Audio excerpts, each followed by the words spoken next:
Hello, welcome to Lockbeard Random Live number 41, Super Green. It is January 26, 2022. How's everyone doing? Winter time. So, wintertime I look around and I don't see a lot of greenery. I don't know if you've noticed. And it gets me thinking again about like a project I'd like to do one of these days on a piece of property, which I've never fully. I always try to, you know, um, if I can, plant evergreens here and there, but I haven't had a piece of property in a while.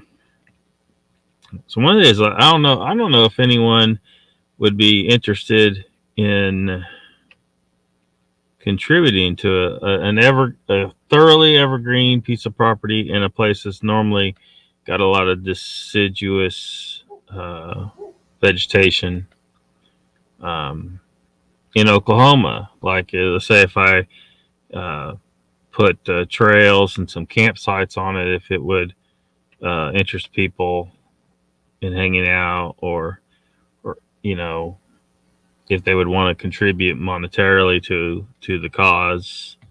And one of my concerns with it is trying to maintain as much native vegetation as possible. So it's hard to, in a place like Oklahoma, cover all your bases with native vegetation while maintaining thoroughly evergreen vegetation. If you're thinking like I'm thinking, not just a pine forest. There you'd have pines, but not just a pine forest. And about the thumbnail, can anyone, and the name of the show, Super Green, can anyone guess the movie reference here? There's a movie reference here. I don't know if anyone's got it. Check the chat here. We got Mark Dodman. Welcome. It says, good day, Lockbeard. Looks like I'm first in today. Hope you are well. I'm good enough, man. I don't know, man. My anxiety's just crazy. I guess that's appropriate word to use for it. I don't know. But I'm getting on with it, I guess. I've been trying to do a random live for a couple of days here, and it's just haven't been able to. I figured I just need to freaking do it. So here I am. Icons here. Welcome. Papa Craig's here. Welcome. Central Florida Bigfoot's here. Welcome. Says, what up, people? He's used to a place that's probably got a lot more greenery year round than what we have here. Like where I'm at, you have a few pines, and we have a bunch of red cedar, eastern red cedar.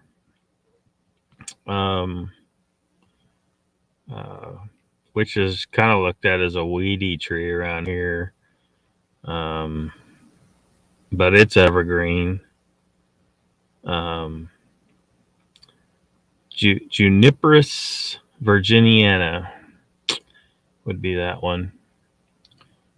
But it's a useful plant for certain applications. You plant it in the right places and do the right things with it. It's actually, don't appreciate your eastern red cedars, dang it. Mark Dawman says the fifth element. Yes, that character is picked on the thumbnail is Ruby Rod, who's a hilarious character. that was a pretty cool movie. Pretty fun movie. But Ruby Rock. And anyway, the name of the super green, is kind of tying into evergreen, right? Because I'm talking about creating an as thoroughly evergreen landscape as possible. So I figured super green kind of connects to that. Anyway, in the movie The Fifth Element, they used the phrase super green. It kind of meant like the way they use it sounded like cool. It's like if you said, "Hey, that's cool," or I don't know. Correct me, like because like there was a part where he's like asking, "How was the show?" Because he does a radio broadcast show in the movie. And he's like, "How was it?" And they're like, "It's super green, super emerald green, crystal green." It was kind of weird, but it was like it was just something they said in that point in the future in their movie. Yeah, it's a cool movie. I think it was.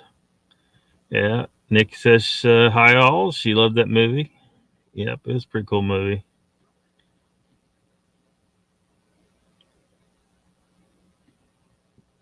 Yeah. So I don't know. Like in wintertime, I get to thinking about it again. It makes me want to make more effort to buy another piece of property and actually try to start doing it. But like I said, it's Oklahoma, so we got a lot of things that are deciduous or go dormant in the wintertime. So if you wanted to create a landscape that was just all green all year round, it would be a little difficult and maybe costly. And I don't like that. I don't like the idea of it, because you could do it with just junipers and pines, right? But that's not good enough. That's not the vision I have for it. Now up here, there's a few southern magnolias. They're not really native this far north in Oklahoma too much. It's kind of because some sources say that it's don't even mention Oklahoma as part of its native range, and then others say like southeast Oklahoma. As I remember from learning in college, because I took a lot of botany in college, it was southeast Oklahoma, according to my instructor and whatever sources we looked at the time. Anyway, it is present here. But where I would like to go, if I buy property in the future, like for this purpose or for a place for me to go live and, replant it, like say I found a place that was, hayfield, which isn't a natural habitat, right? So I wouldn't feel bad about replanting a hayfield as a evergreen landscape, trying to use almost entirely native vegetation. Which for you Sasquatch enthusiasts, I think Sasquatch should be like, hey, this is a pretty cool place to hang out. Look at this place. It don't look half dead in the wintertime. But like a hayfield or a former, cropland that they till under every year and just completely annihilate the. I wouldn't want to go into an established forest and cut out all the deciduous. I wouldn't want to do that. Cut out all the deciduous trees. Now, if I ever do acquire some area with deciduous forest again, and I find non-natives, I will cut those down. I will get rid of non-native trees. Uncle Bones is here. Yep, he liked that movie too. Wagon Breath's here. Welcome. Ernie's here. Welcome. Wagon Breath says Uncle Bones is amazing. Raptor Crazy's here. Wait a minute, you're a botanist? I can't call myself a botanist because I didn't major in botany. I took more than enough courses for like a minor in botany. But my university didn't offer botany as a minor. They were considered electives there. And I mean, I was, my interest in plants was lifelong.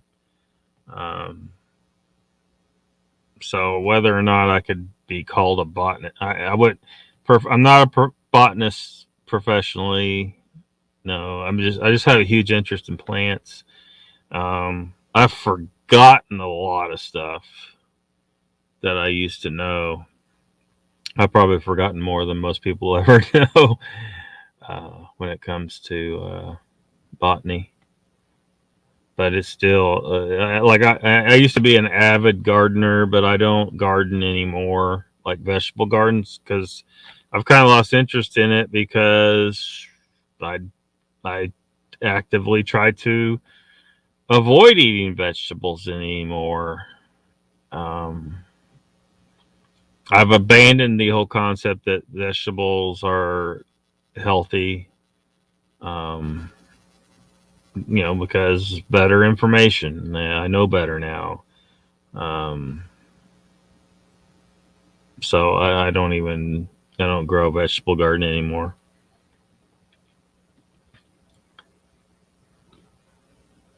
Mr. Hughes says, no war, yet I'm still here.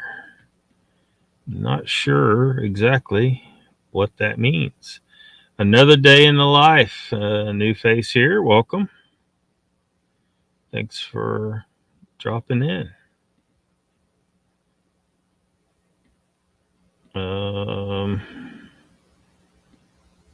Try not to let chat get away from me tonight. It's nighttime. Let's see here. Just making sure. Yeah, I'm not actually, I'm not professionally anything right now because, I quit my environmental job. I mean, technically, my degree is environmental. So, and I was actually working in the field for a little bit here, but I've gotten back out of it. I don't know what I'm going to do going forward. I've been asked to help with a little bit of electrical work tomorrow, which I'm going to do. But that's not like a permanent job or anything. It's just something I'm doing tomorrow. And I don't know, I may do a little bit of that here in the near future, just if necessary. Not interested at all in doing electrical work, but whatever. I'm trying to look into natural resources type stuff right now because I don't want to work in an industrial environment.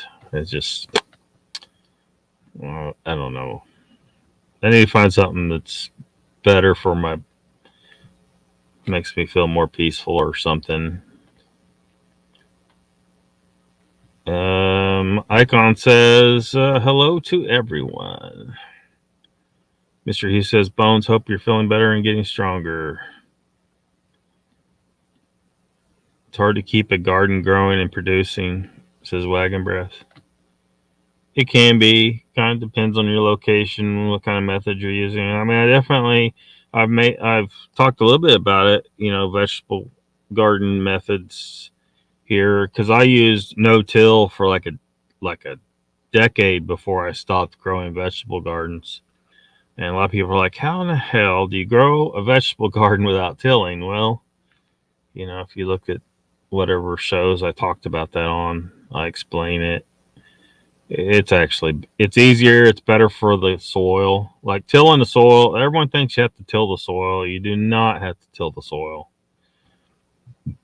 And tilling the soil, it's just bad. There's different organisms that live at different layers and do different things. And when you till the soil, you just create all kinds of chaos and destruction. You know, it's just not good for the ground. So, you know, you shouldn't till.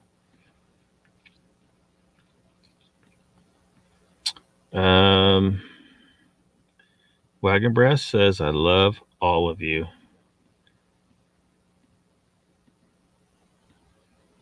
Sandra Piper's here. Welcome.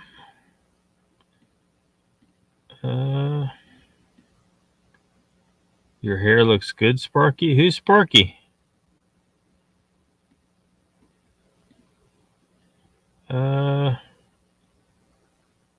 Icon says gardening is wavy gravy.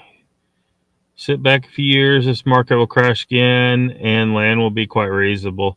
Yeah, like that's an issue too right now. Like I'd like to buy some land again, and but the prices are so high. It's like even if you can pay the price, it's like you don't want to out of principle. The land I did own, it wasn't a lot of land, but it had lake view and stuff, and it was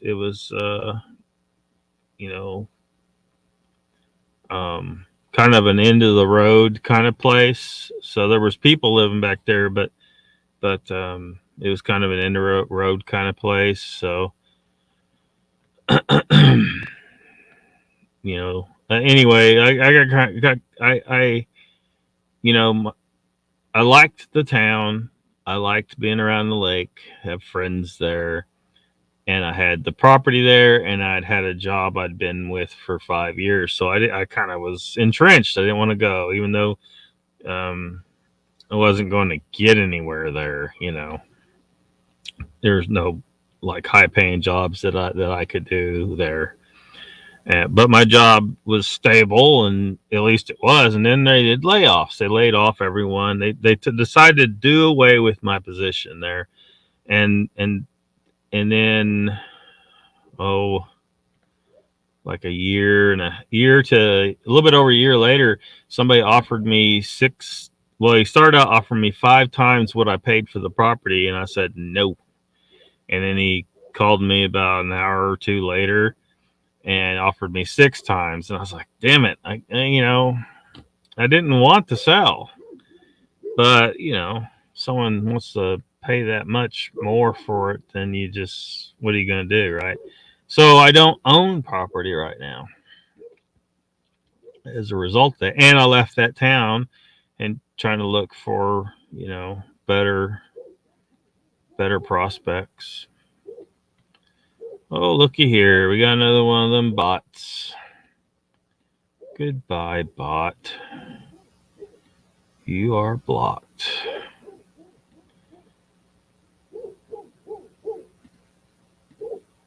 The after says, it's a joke that you would say to an electrician.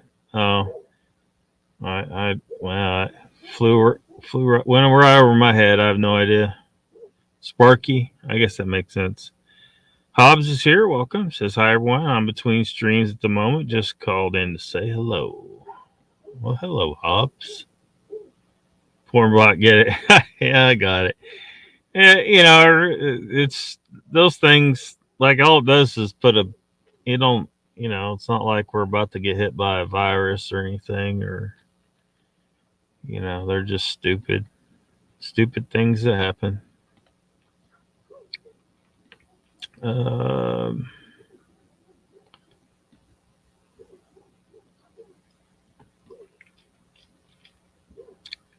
Papa Craig says, one winter I helped put 30 miles of wire in our boat and hook it to all the instruments and equipment. I was called Sparky for 9 years. I see. So most of you in the U.S. Some aren't. Like, so I've been on this I keep a plant list, an evergreen plant list for the day that I get to do this. One of these days I'll be like I want you to be able to walk out here in wintertime and look around and everything's green. So it's kind of there's a bit of an art to this, right? It's kind of difficult. Um, so sometimes when I'm looking at something like a ground cover, something that's going to grow low, it's not going to grow tall, because you got your trees are a whole different thing, and it's not going to climb the trees. Like there, you have different things that are for climbing trees. But I also don't want something like, you don't want to, like, a trumpet vine's not evergreen, but it's an example of what I don't want. Trumpet vine will climb all the way to the top and start covering up, growing on top of the foliage of the tree and causing dieback and damage to the tree that you don't want. I mean, that's a natural part of an ecosystem, but um, I'd rather not have that going on, at least not too much. I was in a chat the other night talking about, there's a vine I've seen around here, but I don't think it's a native. But it interests me because when you look at when you look at a tree with this vine growing on it, it grows up the trunk and on the larger branches, but it doesn't go up to the top of the foliage. It kind of stays interior to the tree, and it's a woody vine. It gets pretty thick, and then it grows out, so it creates kind of like a bushiness around the trunk, and it's evergreen. I don't know what it is though, not yet.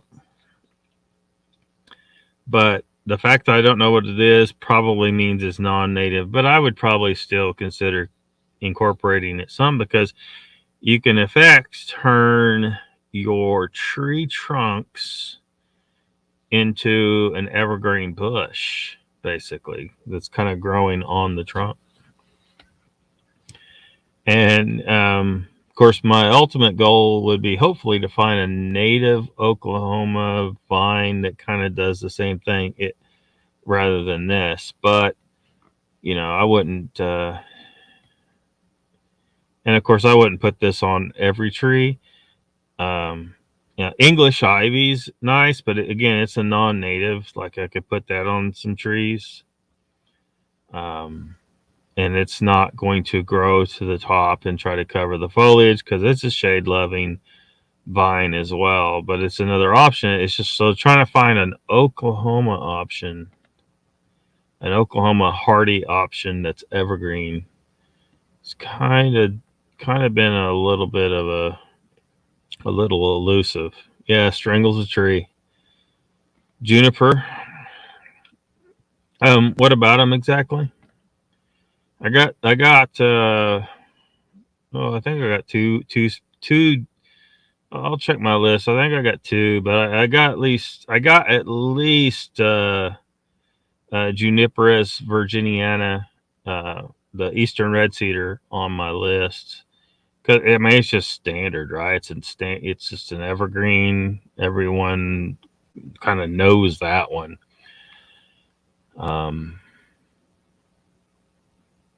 Let's see. A lot of people use that here as an evergreen. Oh, you talking about the low?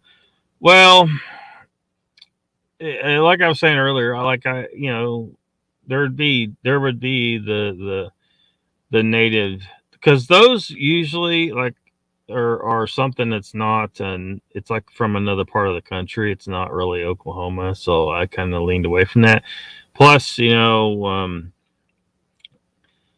kind of want to try and find broadleaf evergreen options, because you got plenty of pine and juniper options, right? I mean, you could make a whole forest of pine and juniper, but that's not very diverse, and you don't want a whole lot of those.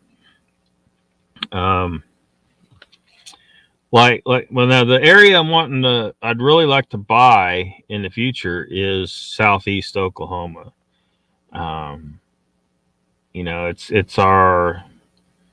It's the warmest area of the state. So there's going to be more plant options down there. I'd like to live down there. It's it's in that Kiamichi region. It's in, you know, the kind of what Oklahoma is called mountains, but Oklahoma mountains are foothills to you guys in the west part of the country, right? But but it's mountains for Oklahoma, and you know it's high, you know, well known heavy Sasquatch area, right? And it's within the jurisdiction of the tribe I'm a member of, so there will be a few benefits to me for doing that for home. So yeah. So like a live oak would probably do just fine down there.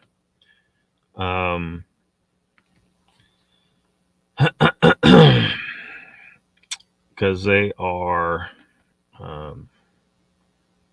they're an evergreen oak. They're, you know, broadleaf tree.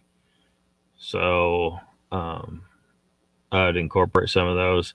Some Carolina cherry laurel, which is not native to Oklahoma, but it's native to East Texas. So I wouldn't feel that's pretty close, right?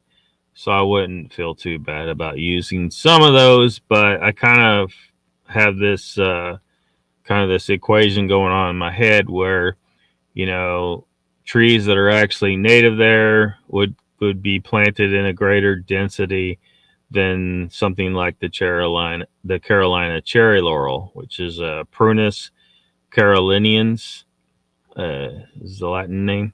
But so I'd still want to use them just to add another different kind of broadleaf tree, and it's not too far out its native range. And the reality is it may sparsely occupy this region anyway. Southern magnolias, of course, which are native in that area. But as far as, you know, as a tree, like southern wax myrtle, which is and Yopon holly and American holly. They're not very big trees. In fact, the Yopon holly is only gets to like 29 feet, but they're native to southeast Oklahoma, so I'd use those. But beyond that, we're looking at, you know, eastern red cedar. We're looking at ash juniper, Juniperus ashii. We're looking at shortleaf pine, Pinus inchinata. But I would want to bring in some longleaf pine. They're just a neat pine. They're native in East Texas as well, so we're not too far outside their range for me to feel too guilty about using a few of those, or maybe put a grove of those in somewhere. And they get bigger than shortleaf pine. They get you know, like 50% bigger than shortleaf pine. And shortleaf pine is not having a hard time at all, right? It's very numerous. So, but that's about all the trees that I have in mind.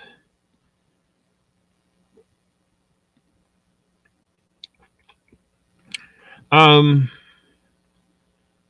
never seen it actually kill a tree myself. I can see how it would, but I'm just thinking, you know, just used here and there, and not you know, not too much of it, just sparsely. I mean, I'm hoping I can find a native Oklahoma vine that'll kind of do the same thing.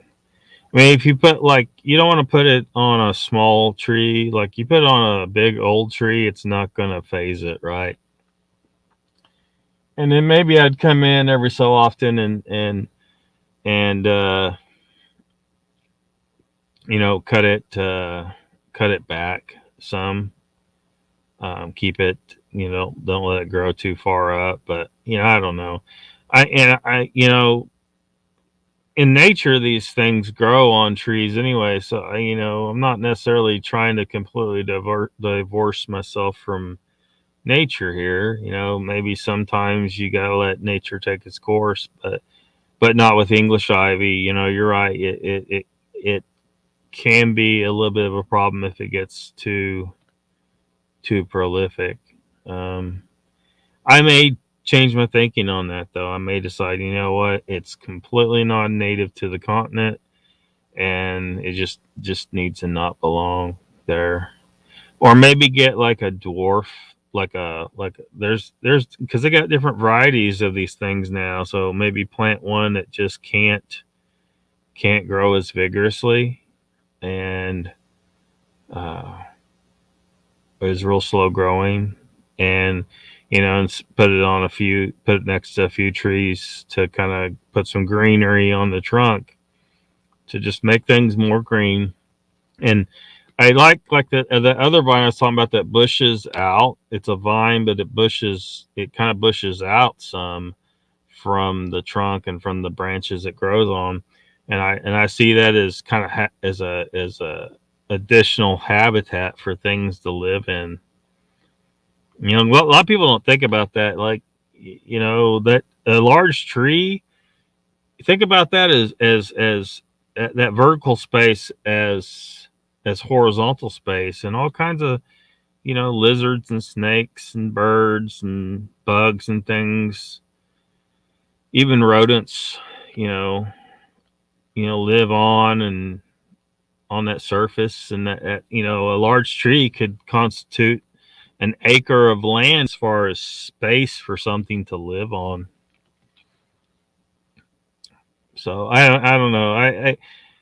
I still haven't really come across an Oklahoma native vine that kind of does what the English ivy does.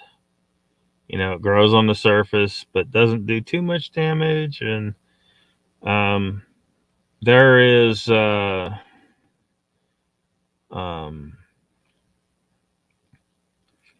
uh, like the native vines that I have.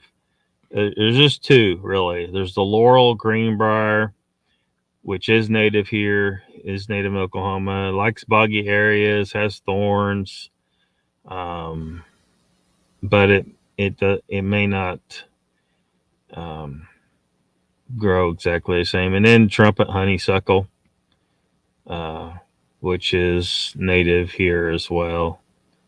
Um, so may just stick with those. They're both supposed to be evergreen in that area, so that would be some good options. Better catch up in chat before it gets too far ahead of me here. Is it putting little fingers into the bark of the tree? If it is, that's certain type of poison ivy. Well, there's a lot of different vines that do that, not just poison ivy. But poison ivy is not evergreen, so I wouldn't want to use it. However, it would try to invade anyway, because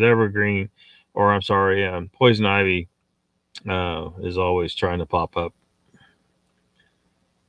Mr. Lee says Lockbeard. Welcome, Mr. Lee.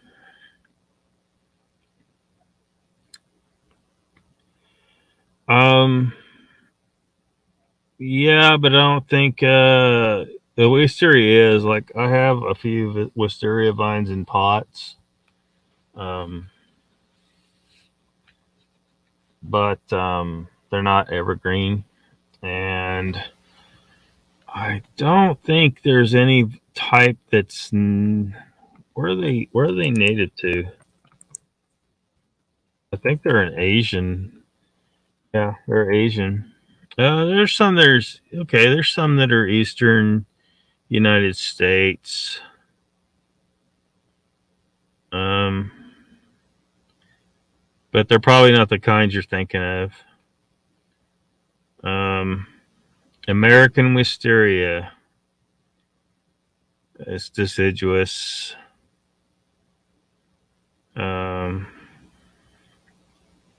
southeastern U.S., Kentucky Wisteria. Also deciduous. Southeastern U.S. So, yeah, I don't know. I don't know that for the, I would want to plant some of those if they're native, on the in the area in other parts of property, but where I want to do this evergreen project, they wouldn't work.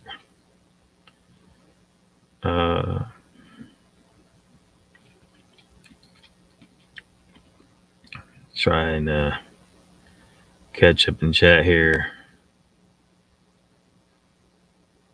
Let's see. You heard of a tree called Laburnum alpinum? It's like a golden wisteria. Let me see here. Let me. It's not.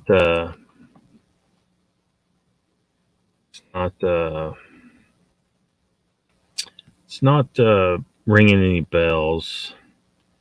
Alpinum.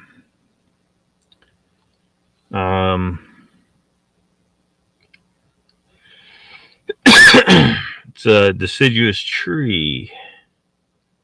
Scottish laburnum, so it must be from Scotland. Yeah, it's native to Europe. Yeah, it wouldn't be. Yeah, it wouldn't be something that I would consider for the project now. But it looks neat. Jimbo's here. He says invest. It's 150K for one full roll of hay. One full roll of hay. It's got a little upkeep. Got to rent a tractor, someone water bill, lease land, get to know locals and sell it to them, make profit and build it.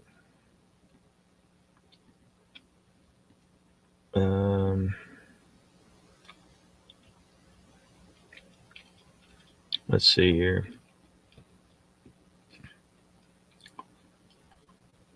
Sandra says she's doing good tonight. Good deal.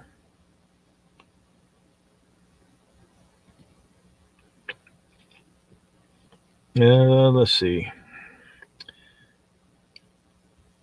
Stack them up when I was a kid. Jimbo says, gotta make supper. Catch y'all later this week. All right, we'll see you later, man. Spanish moss up your driveway. Yeah, that's up your driveway.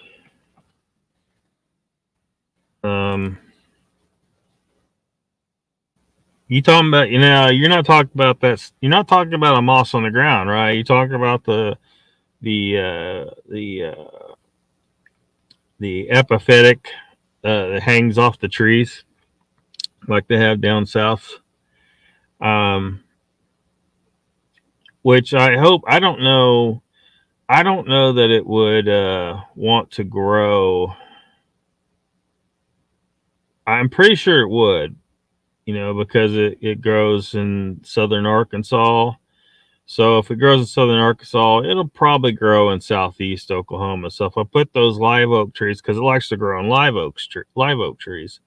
So if I put some live oak trees down somewhere in southeast Oklahoma, then yeah, because that's one of the things it's kind of on my wish list, is that I'd probably have to go and collect some down south and bring it and put it on the trees on purpose, because I don't know that they would just pop up on their own, and I'd certainly want to give them a head start, because that stuff is neat. It's real neat. I would also purposely put mistletoe on some of the trees because I, just give it a head start start in there. It's probably already going to be there, but just again, it's something that's green year round. Anything that's green year round and it's native. I don't think the Spanish moss is here, but we're close enough to regions where it is. I wouldn't feel bad about bringing it in.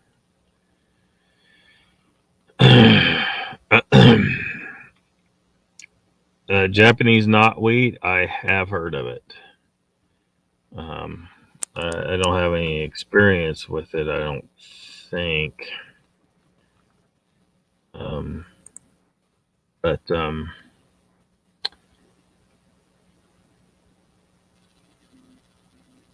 I don't know if we've been invaded around here with it.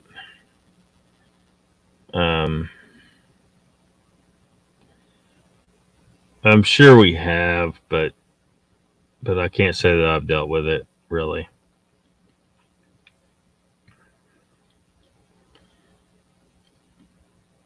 Papa Craig and Jimbo talking about, hey, Mogion Monsters here, welcome. Back in Arizona. Yeah. I was really planning on taking a vacation to Arizona. Hey, I saw Mogion, you were talking about the trout thing on the other night. And I was talking about it as well recently on one of my lives. Because like last year I was wanting to go up there and participate in that little bounty because nice. And actually this year, and I think it's still on for a few more days. The price, like they have it, the price is increased for I guess a short time, $33 per fish. Because well, damn brown trout, they like those rainbow trout down there. They're known for rainbow trout, and they want to get rid of the brown trout. The brown trout are eating the young of the other fish, like all the native fish. They're a problem for all the native fish, and plus they had some other bounties on, like more money, like for every third fish you get, for every 3 fish you get like an extra, like I don't know, it was like $50. And then they have some tagged fish, and I think they were giving people $300 for every tagged fish brown trout you found or caught. So I was thinking, well, this could almost be a vacation that pays for itself, but I don't know, and it's probably going to go on for the foreseeable future because they're going to probably have to have ongoing control trying to keep those numbers down of the brown trout. Plus, it's a cool place just geologically. It's a Freeman Baylor. Arizona guy, yeah.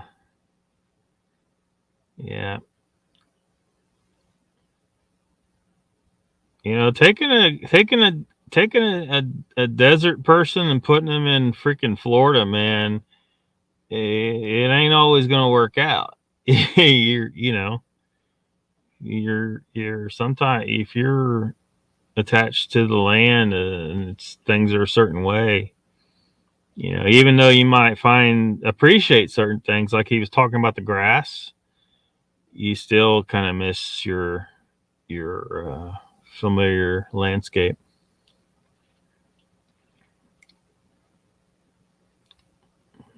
Man, they're going on about some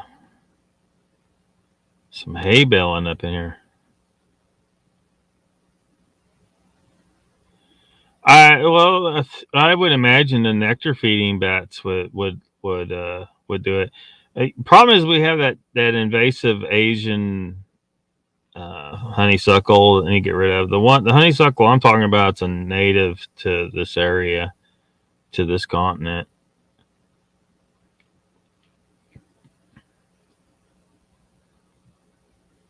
Buck hay bales, yeah. Yeah. Fruit bats will, yes, they also like a hollow tree or an attic where it is dark during the day. Yeah, it also, I'd love to like create some bat boxes and bat habitats, and then I have some ideas for setting up a situation. It'd take a while to describe, where you're creating a tree cavity with starting with a younger tree without the creating rot in the tree. So you create habitat for the honeybees without harming the tree on purpose necessarily. I mean, there would be some damage to the tree, but it'd be hard to describe that though. But that's another thing I'd like to do, is create some bee habitat and some because there's so many old growth trees that have been taken out, and those cavities are important for a lot of species, and we're destroying a lot of it.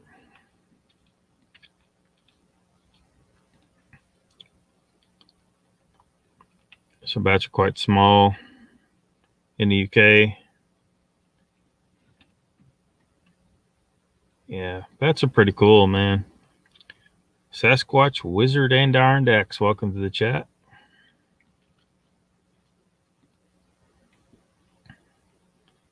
Yeah, we have a lot. We have bats. We have lots of bats, and a lot of them are sensitive species. So they're gonna need a little help dealing with humans, because humans screw shit up so much.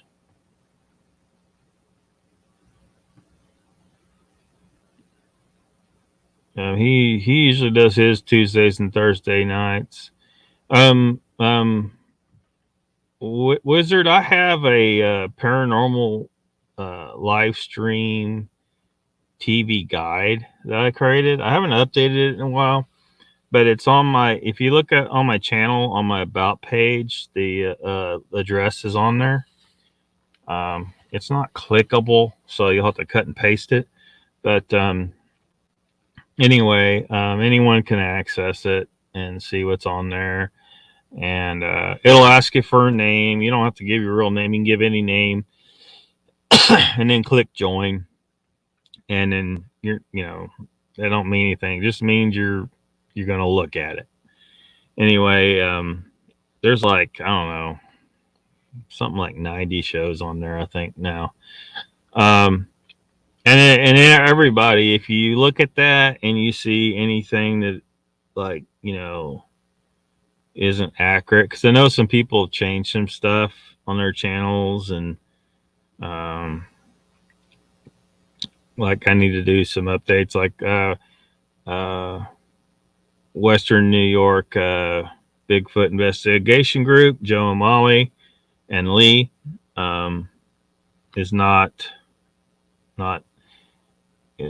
both shows aren't on weekly, like they're on bi-weekly, so I need to somehow communicate that in there.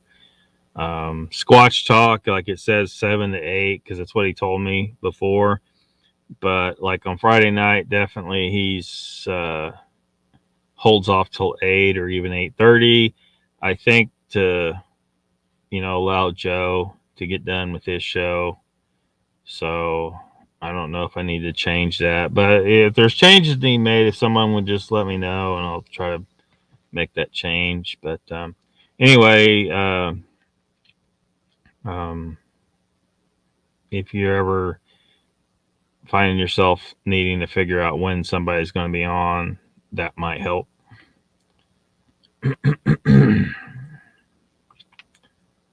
Fruit bats are mosquito eating bats are eating mosquitoes. Fruit bats are eating fruit. And then because these different bats, they specialize in different stuff. And then nectar bats.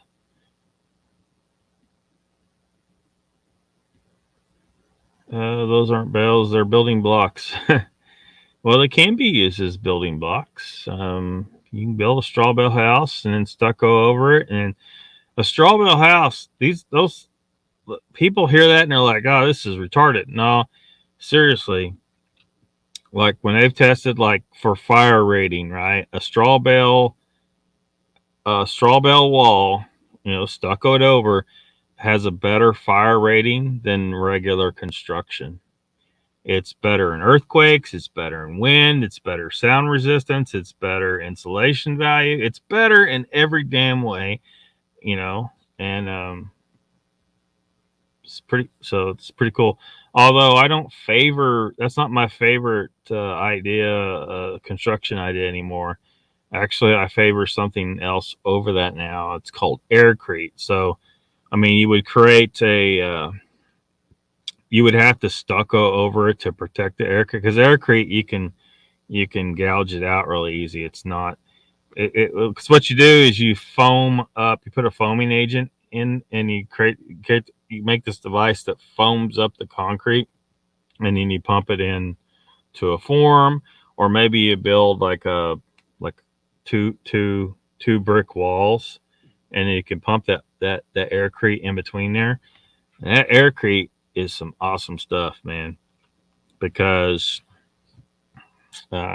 just tremendous insulation value. It's better than, I say it's better than straw bale, because even if you break the wall open, it's not going to burn. Insects aren't going to try and eat it. It can't rot. It's just a better option. How are you? I don't think I ever met you. You may have. You surely have in these chats. Great place, says Mogs. Yeah.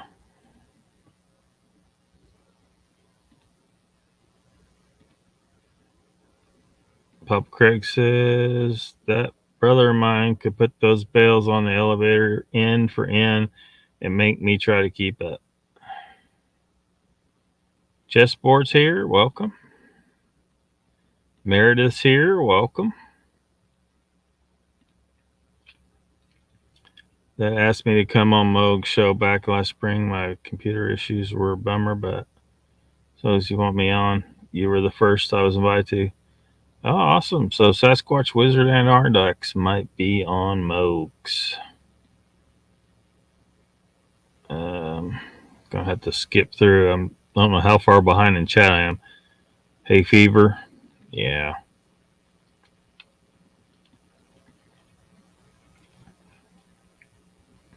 Glory days in the wink of a young girl's eye. Bat Mom's here. Welcome. Oh, awesome. Yeah.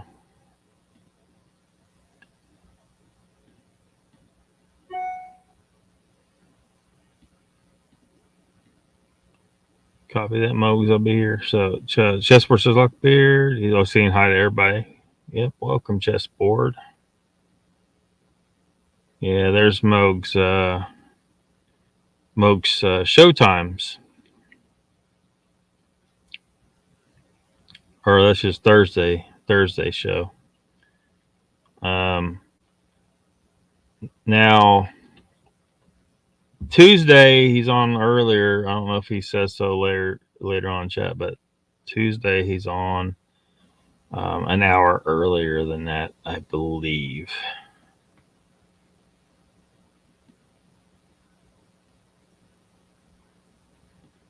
Yeah, I hope it works for you, Wizard.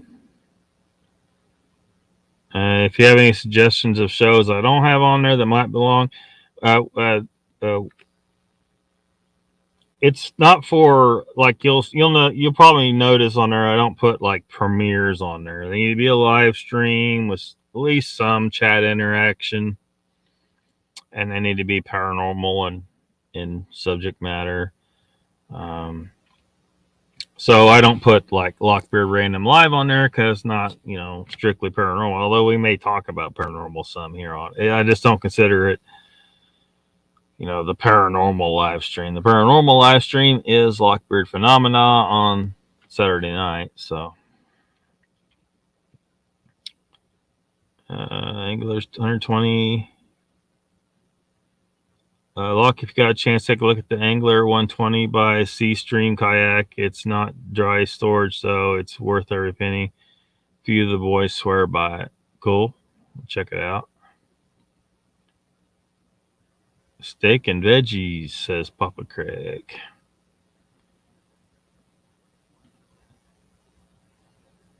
It's 1800 though. You've already have a Rigdaholic. Check it out if you have a chance. 1800. Oh man, I don't know if I don't think I want to. That's a lot of money for a kayak. That's part of the reason why I was looking at that one. Was the price is really cheap, but also is like, because you're saying like a rig to haul it. Like I don't want to have to haul. Like I don't want a kayak strapped to the top of the van or on a trailer or anything like that.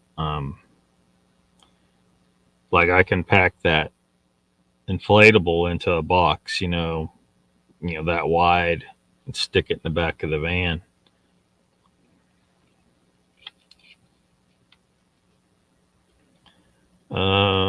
Skipping through. Sorry, trying to catch up in the chat. I'm getting way behind.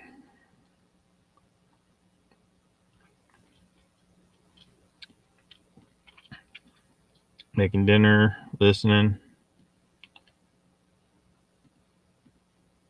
Squash Talk is here. Welcome, Pat.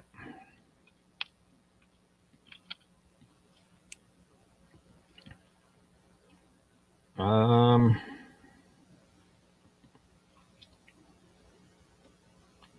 think I might actually be catching up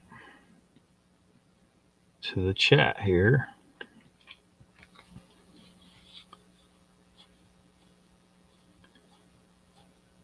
Going to the Grand Canyon. Oh, you mean is kayaking? I didn't plan on it. Didn't plan on it.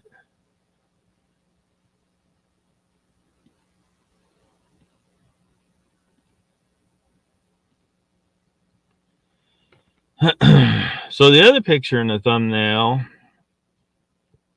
is a plant called frog fruit.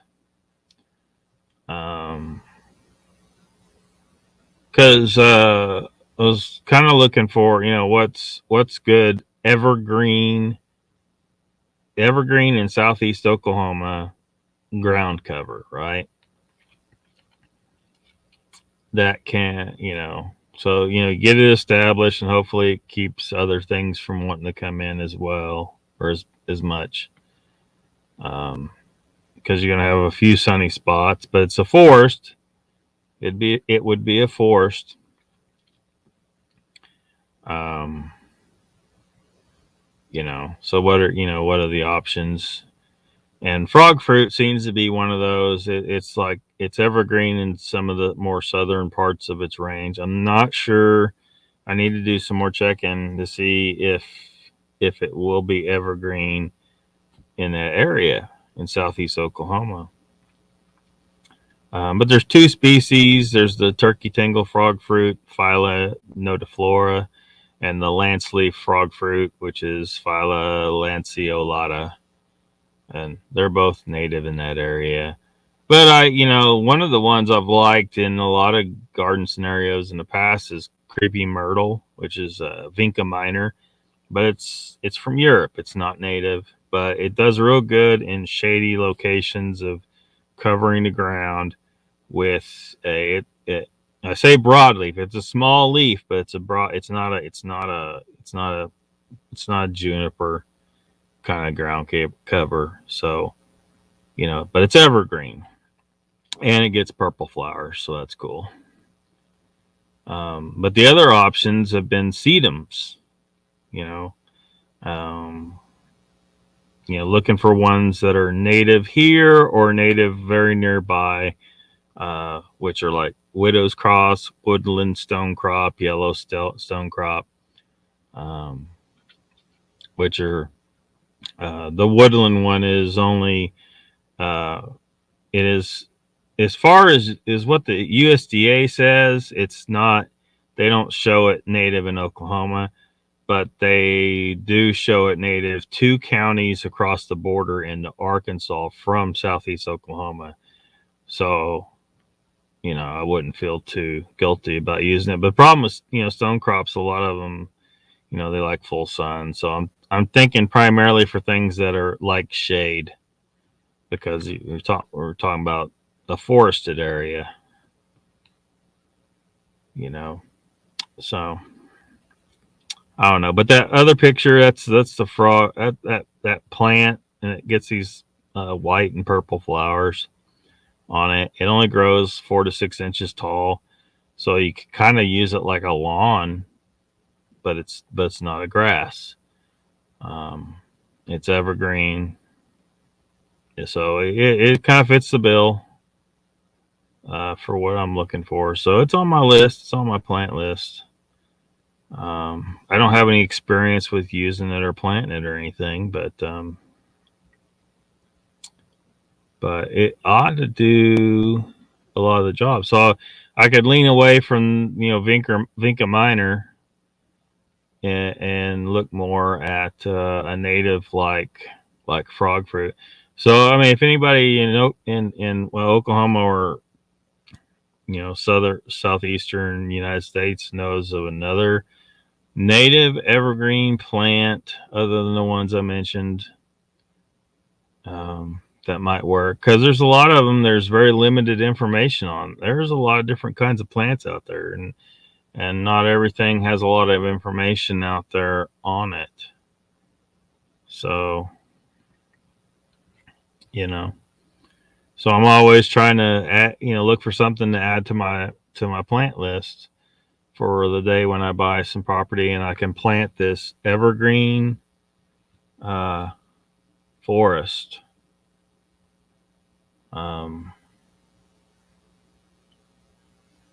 You know, like I said, preferably on some land that was formerly cropland, and, you know, stop tilling the ground and replant it with, you know, at least almost entirely native vegetation, and make a place that's just green year round. Wintertime, man, I hate wintertime. There's so many things are just dormant, and it just sucks. And I think such a place, you know, if it's, you know, especially southeast Oklahoma, you know, for the Sasquatch enthusiast in the chat, you know, the Sasquatch may like hanging out in such a place. So, you know, it's going to be, it would just be nicer. It'd be nice and green, and it might provide opportunity to view them, right? Like, you know, hide some cameras, and it might be something that draws them in.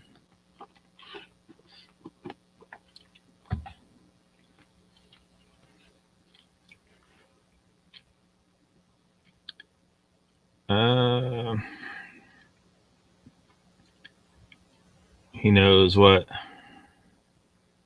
your love's heart. What? Wizard says, Lockbeard, I heard you speaking about brown trout. Has anyone ever heard of tiger trout? They stocked them in our local ponds back 20 years ago, but they were cannibalistic and they reclaimed many ponds. They reclaimed. What do you mean they reclaimed the ponds? Did they like remove all the? Did they remove all the tiger trout, or? I'm not sure what you mean when you say they reclaimed many ponds. I'm not familiar with. I'm looking at some information on the tiger trout now. Oh, I see what's up. I see what's up right here. It's sterile. Yeah, that's not going to make for a sustainable population of shit. It's a sterile intergeneric hybrid of the brown trout. of the brown trout and the brook trout. So it's a hybridized. So yeah, a lot of times different species can produce an offspring, but the offspring is sterile. So it's just not like, so they're still, so brown trout and brook trout are still separate species, even though they produce this offspring. Um, but it can't reproduce itself. And it can't reproduce typically back with the native or the other species. Um,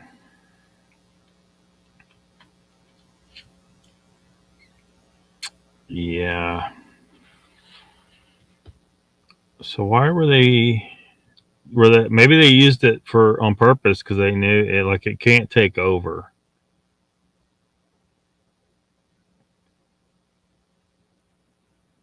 Um, it's an interesting.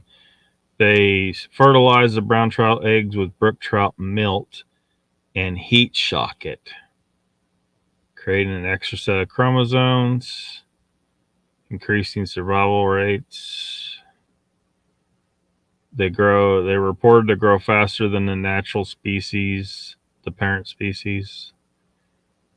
Though this assessment is not universal, they have been widely stocked. Tiger trout known to be highly piscivorous, fish eating, and a good control against rough fish populations. The only problem I'd see, like, because we're kind of playing with fire sometimes doing stuff like this, because theoretically, if you wanted to, like, thin out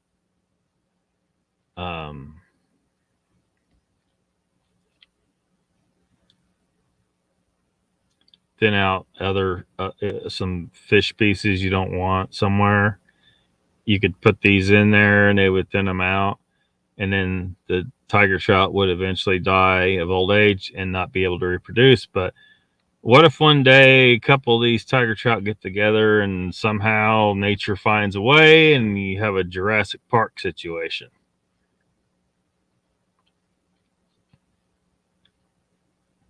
Huh.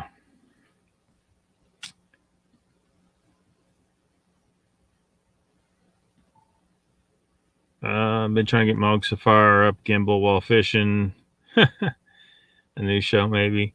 Anyone see Peter Kane's Kenny Hulk videos? They are hilarious, man. I haven't seen them, no. What's the best way to find ginseng?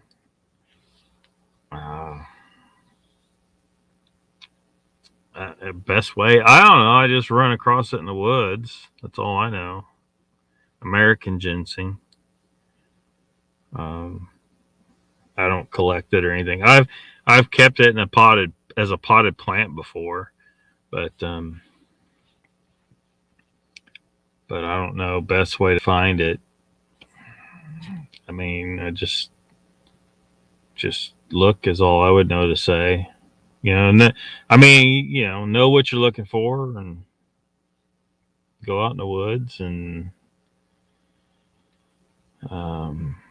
known habitats or know what you're looking, where you need to look. I don't know. I don't know how to answer that beyond that. They have tiger trout in Tasmania. Says Mark Dodman.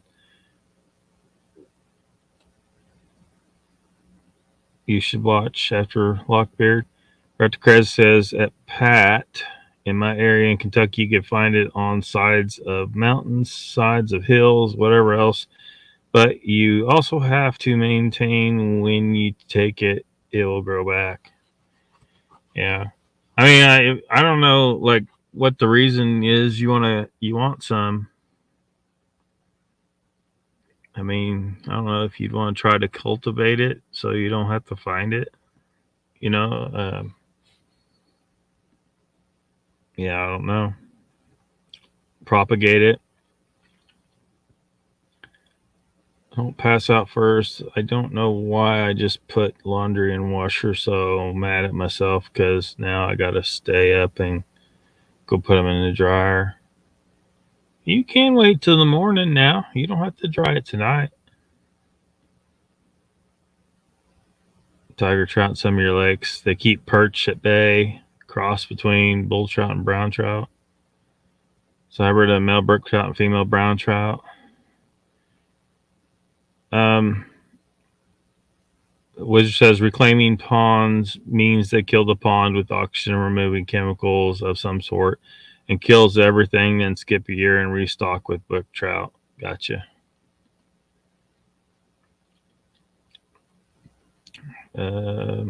Lester's here. Says, howdy, everyone. I hope you're feeling better, Lockbeard. Oh, good enough. Good enough, Lester. Welcome.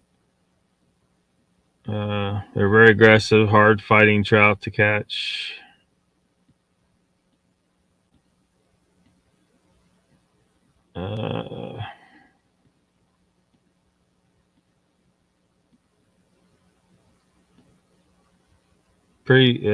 Wizard says, I'm pretty sure Joe and Molly have mentioned going to Palmer Pond in Chesterton, New York. They had tiger trout in that pond for a while. Spring when the berries are on the plant. It says chessboard.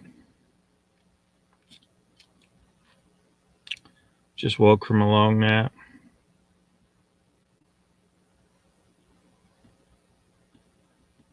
Yeah. Yep. Wizard says you'll be finding ginseng in the shady side of a mountainside with well-drained, moist, rocky soil around certain ferns, hardwood forests, ash, basswood trees that lose leaves early. Yeah. I mean, it's just kind of, knowing where to look, habitat-wise, and, being very familiar with what the plant looks like. For a lot of people, they most things just look the same. They wouldn't know this plant from that plant hardly. A lot of people are like that. So just get really familiar with it. Although it's not really hard to identify. Batmom says they would get mildewed and stolen. Oh, gotcha. It's not in your house. Yeah, I've had my laundry stolen from a dryer to laundromat on 3 different occasions. So, because I would throw it in and then go to the gym. I used to do that, and then never had a problem. But on occasion, I would forget it, and then not go back to laundromat from the gym because I forgot I was doing laundry. And then somebody stole it.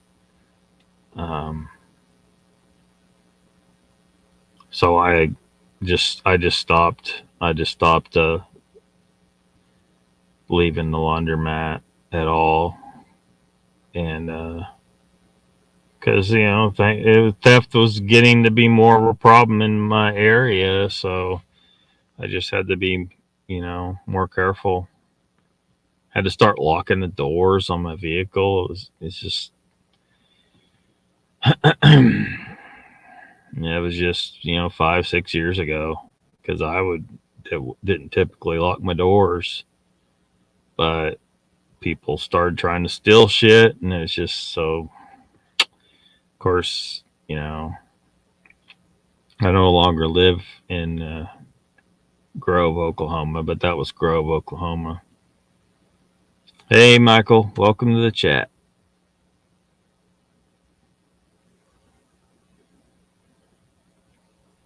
Raptor says, at Pat, if you're going to do ginseng, make sure you're licensed in your state. If not, they will find you and cost you an arm and a leg.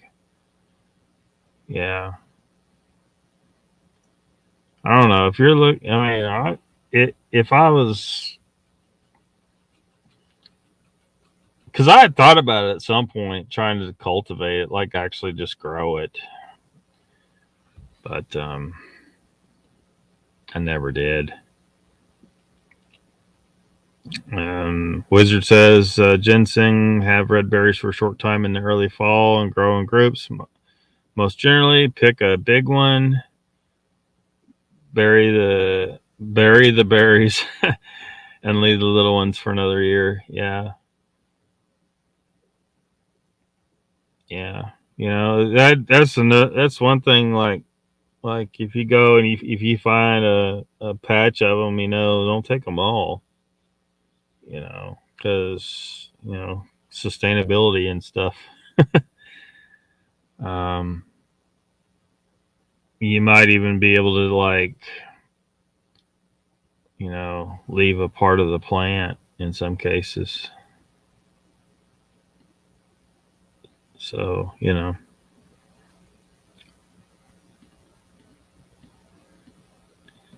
uh, let's see. Lester, I believe I said hello, but if not, hello, sir, says Wizard. I think I've caught up the chat again. Lester says underwear gnome still in your laundry. No, unfortunately, I don't think it was the underwear gnomes. Bob Craig says we don't seem to have ginseng here. We've got some deadly nightshade that looks like it, kinda. Yeah.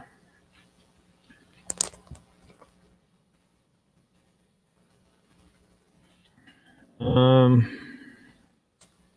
Let me see here. Let me see if I can find a picture. That's a drawing there. Like it barely comes in part of or near Oklahoma range wise, but see if I can find a good picture of it. This will do. That'll do, I guess. Some ginseng.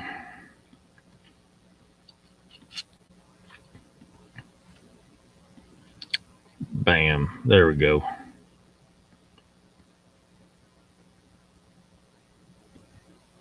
Sounds like Pat's looking to do some ginseng hunting.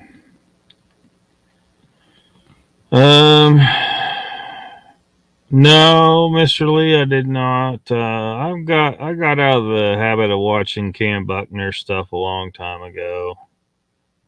I don't have enough time for one to watch everything, and stories. I've heard plenty of stories. It's okay, but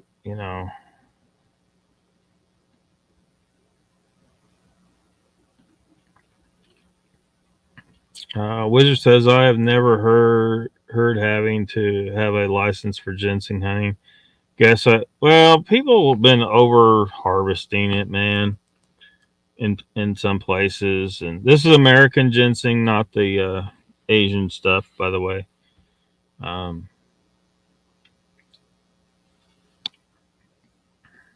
So they've had to start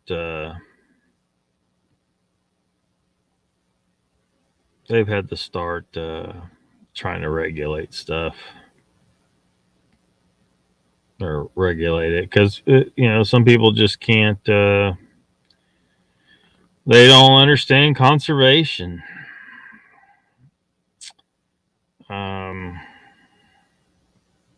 So unfortunately, the only way, and there's always people that they even deer hunters. Like I used to know this deer hunter. He didn't care if they were out of season. He didn't care what the limit was. He would shoot whatever he wanted.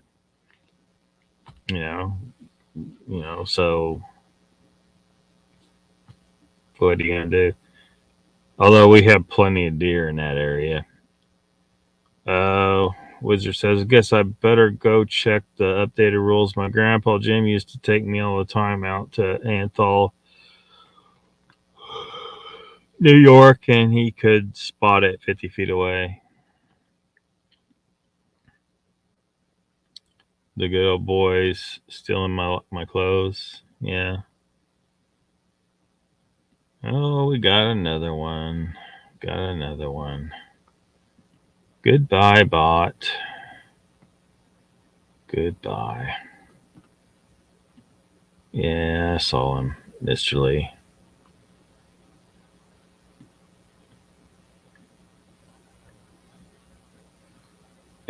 Wizard says 3-leafer or 5-leafer, then 10 to 15, and then the slammers. Kind of like that Deadly Nightshade. I don't know. I mean, to me, it doesn't look like it. Like, I mean, I guess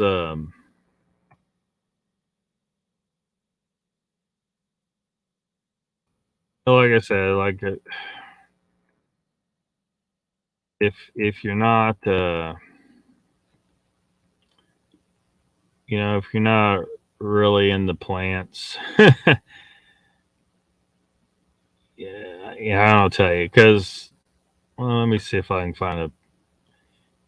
I mean, you saw the picture of the American ginseng just a moment ago. I can't find why can't I find a decent picture of Deadly Nightshade? Anyway, I don't know. They look like two totally different things to me, though. So I don't see how people get them mixed up.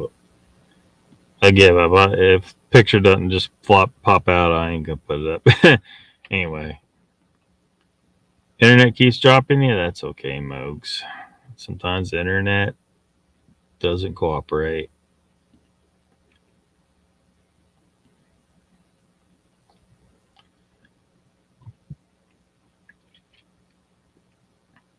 Wizard says, yeah, it brings up a topic I think about often. I always hear everyone talk about having to get a permit to camp and special permission to utilize their state parks. We have some rules, but vague. Yeah. Well, you know, it's just, you know, rules, a lot of times rules get made because someone found a way to become a problem, you know, that most people wouldn't think about. My favorite example ever is back when I was managing dormitories, and one of the students in the dorm thought it would be a jolly good idea to shine his laser pointer out his dorm room window across the street onto the uniform of a campus police officer. Well, the campus police came to the building. They were not happy. And next thing you know, we had a new rule for the dormitories: laser pointers not allowed. And of course, you know, after that, people will be like, what's wrong with what's the problem with laser pointers? And I'd have to tell them that story. I was like, well, this is what happened. Somebody did something really fucking stupid. I'm sure he thought it was funny as hell at the time, but the cop was not amused.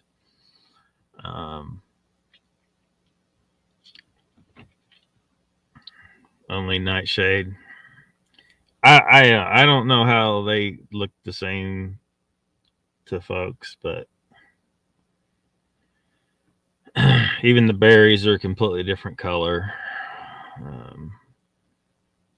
Well, I guess it depends, because there's a bunch of things in the Deadly Nightshade family. I mean, tomatoes and potatoes and stuff like that, they're all in the Deadly Nightshade family. They have different colors of fruits, but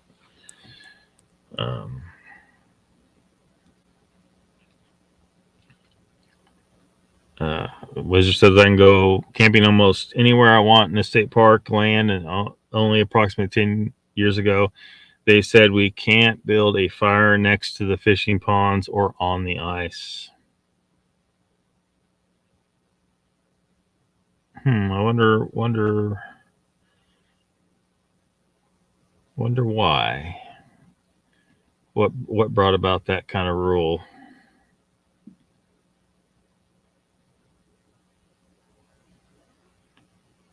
He was watching Uncle Kenny. Oh, Ruthless? Yeah, shoot. Yeah, Ken should be on, shouldn't he? I guess I'm missing him.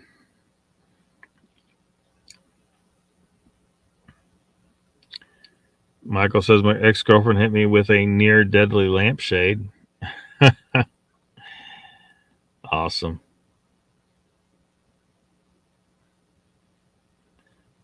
Oh, I forgot this is an LOL friendly zone. Lester says medicinal plants are very interesting. There is supposed to be a plant that works better than narcs. You have to age it in booze. I'm not sure what you're exactly referring to there. Ask Wagon about her rules. This is why she has some rules. Wizard says because people were burning their garbage in the fires and it was washing into the water and polluting. Oh, so they weren't worried about a normal campfire. They were worried about burned garbage. Why were they burning garbage there?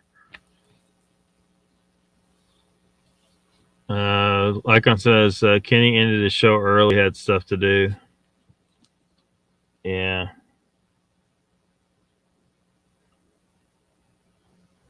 Sasquatch Wizard said that is correct, Lester. So what else? See, I got some more shrub-like ideas that I'd like to incorporate. The dwarf palmetto, has the big fan-shaped leaves. I mean, again, it's evergreen up into that zone. That area is zone 7B, and it's native. It's native in southern Oklahoma, so it'd be something I'd want to plant. It's going to be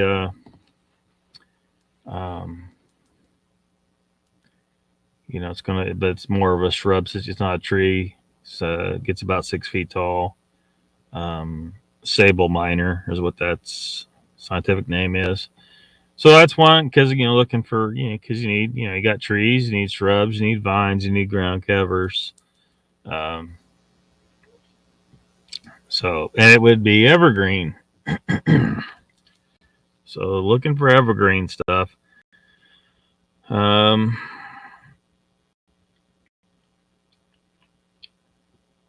I have Oregon great polly, Mahonia aquifolium, but which is not native there. It's native it's native to the west, New Mexico. So it's not very closely, New Mexico's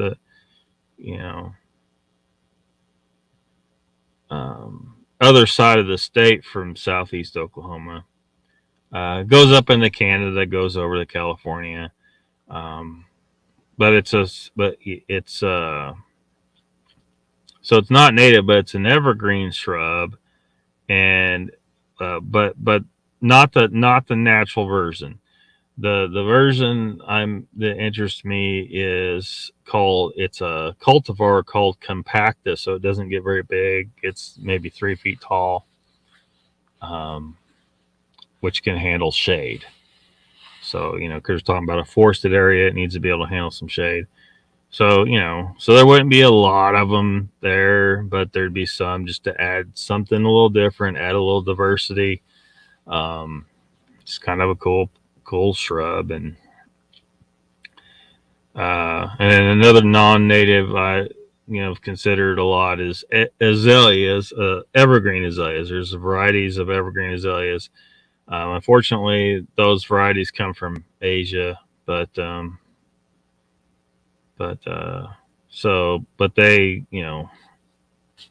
offer a lot of color, so they're interesting.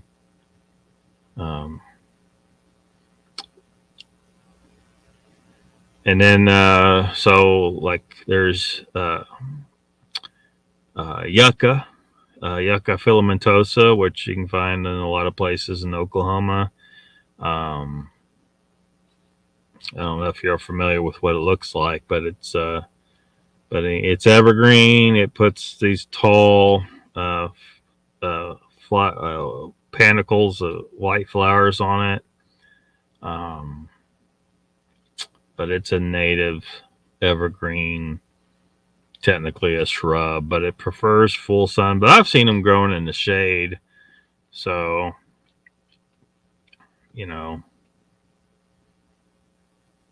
so it would work. I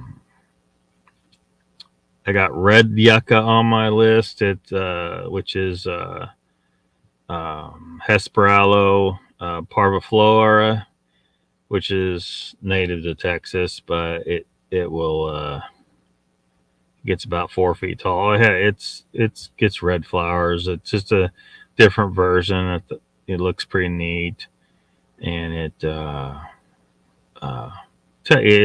southeast Oklahoma. It's not too far from it's not so far from the native range that I'd feel too bad about planting some of it there.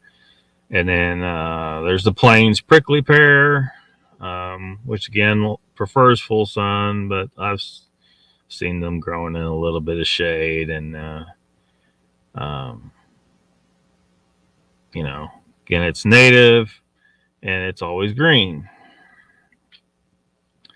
And then there's that's a Pontia polyacantha. And then Missouri foxtail cactus, Escobaria missouriensis, which is native here as well. And it only gets about 12 inches tall.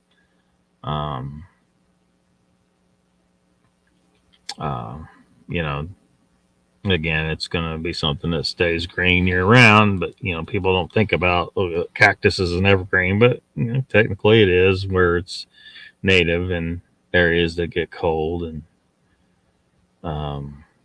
add something different than a pine or a juniper.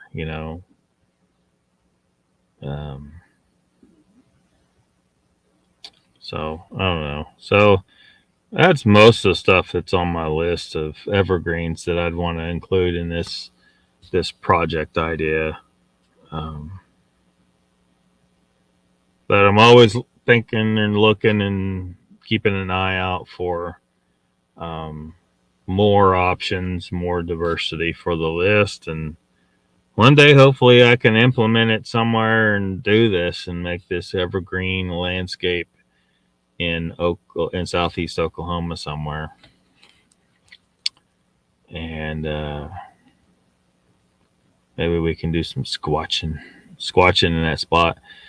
A lot of these plants, all these plants have some kind of importance to some kind of wildlife, and the berries and a lot of them are good host plants and food sources for a lot of different butterflies and stuff like that. So great people, yeah.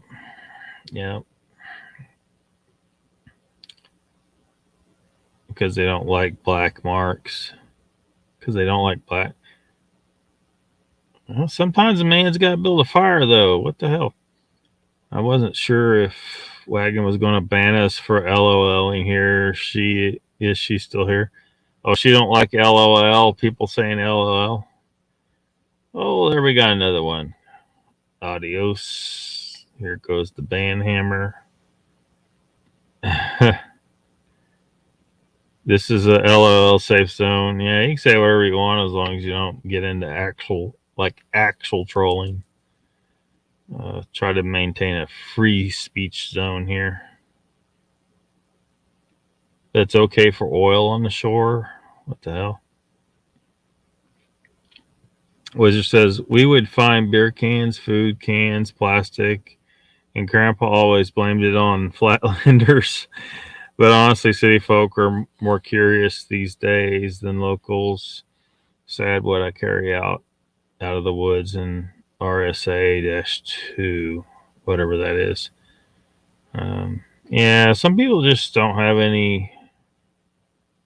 no respect for nature. Troy's here saying "arg." Welcome, Troy. Welcome to the chat.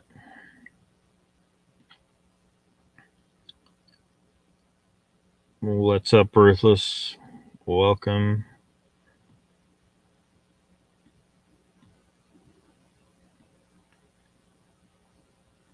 So was I lazy and I cut my pasta? It's okay. If that makes you lazy. With a label on it. You bought a bottle of Windex the other day with the label on it, 100% ocean-bound plastics. So they recycled it from plastic that was collected out of the ocean. Is that what that means? Well, I know it's a pretty big problem, all the plastic in the ocean now. Rutha says, we call dandelions wet six ya beds. What? Smelling in wet your bed at night? I've never experienced that. Swell up like a whale, man. Has the tag. Hang on.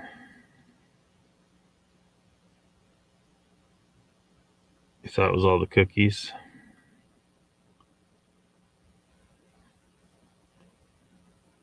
Well, the cookies don't help, Icon.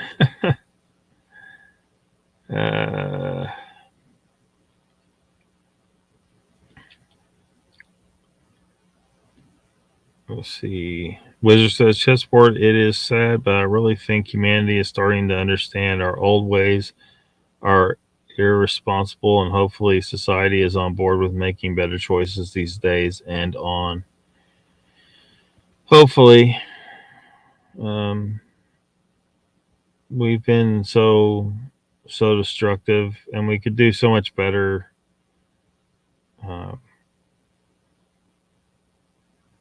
We need to stop and turn more areas into wild zones, and if more people go like doing what I try to do, I need to step it up, eat nothing but meat, because eating plants, you're out there tilling up the ground, you're completely annihilating an ecosystem to grow your crops. Whereas, ranching, you just got cows running around out there. Now they have their effect on the land, but nature's made to have grazing animals in it. It's part of the ecosystem. So, if you look at some ranch land, it's largely in its natural form a lot of the time, compared to a wheat field, which has been it's an ecosystem that's been completely annihilated and is subject to monoculture, growing just one plant, and it's just not natural, and it's not good for you to eat anyway. So plus you eat more when you eat carbs, you eat more food. It creates hormonal response that makes you hungrier, and you eat more. So you stop doing that, and you'll eat less food. So it's just better for the earth. It's better for the land. Um, but yeah. What? I don't know what he's talking about either, that mom. That's a cat in a box as opposed to a jack in a box. Probably from a plastic douche bottle. Oh my gosh.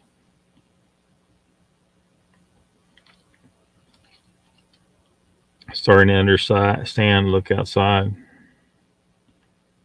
It's never me, it's always the keyboard. It says chessboard. Icon has a saying for it, it escapes me. It's FAF.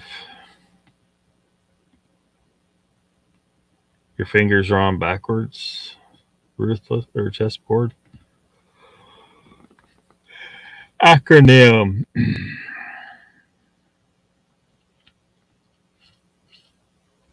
Yeah.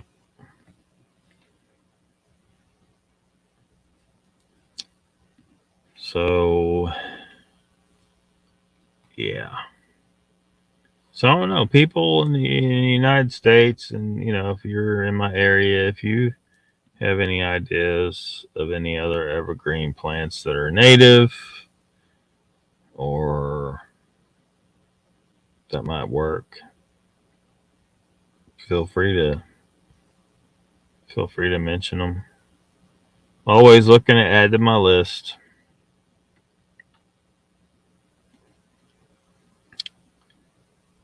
Ruthless says, thanks, Lockbeard. I needed to yawn. Did you? Yeah. So who here? I've been trying to decipher this damn. I don't know a whole lot about game cams. I want to get a new one. There's the one I had before. I just got some cheapy Walmart one, and the damn thing stopped working after the second time I used it. So I don't want to go back and buy another one of their pieces of crap. Someone suggested I think it was the Browning Special or Spec Ops or something like that. Anyway, so I want to put one out, with the hopes of catching, I like to see whatever's out there. The last pictures I got off a game cam had some interesting things to see on it. No Sasquatch though, but I'd like to get one where I have the greatest chances of getting a Sasquatch on there, if there's one around. So it needs to not be, something that he's going to be able to detect. And, a lot of people seem to think that they can see,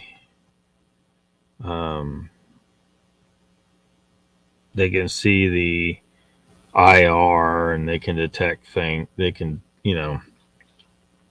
So what are these damn things putting out, Yeah, you can get the ones that are no glow. But somebody the other night was saying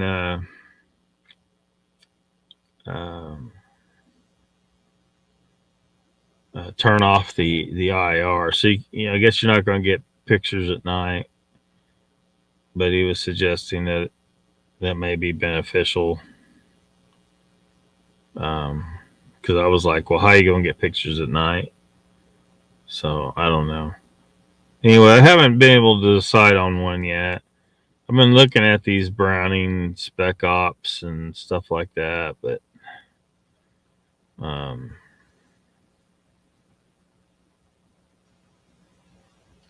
I don't know. I'm not convinced they can see like anything really more than what we see. when I see, what I see is something that's human. Okay. Morphologically, it's just a larger version of a human and hairier, and that's it.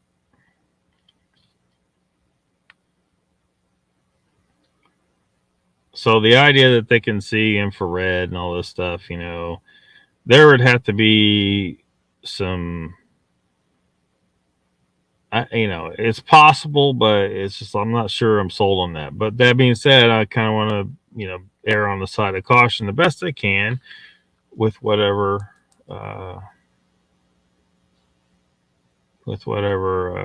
game cam I choose to get next.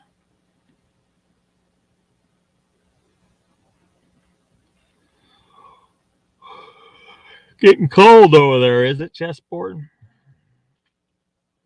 We're just going to get down to like 31, I think, here tonight. Arborvitaes, yeah, I've looked at some arborvitaes. I just haven't been able to find like a native one for southeast Oklahoma. Yeah, there's probably one. But I haven't like done a deep dive looking at all the different species. There may be one that will work.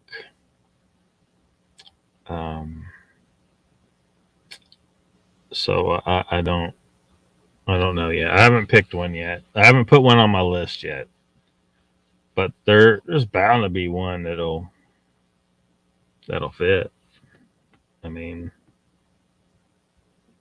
but I haven't really figured that out yet.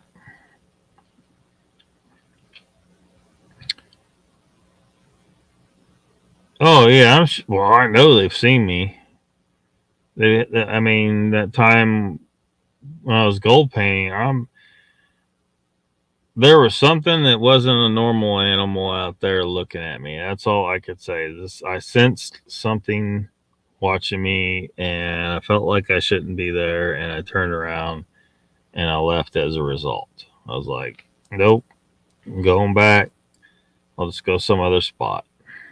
So I think that's what was going on, but I have no proof of that.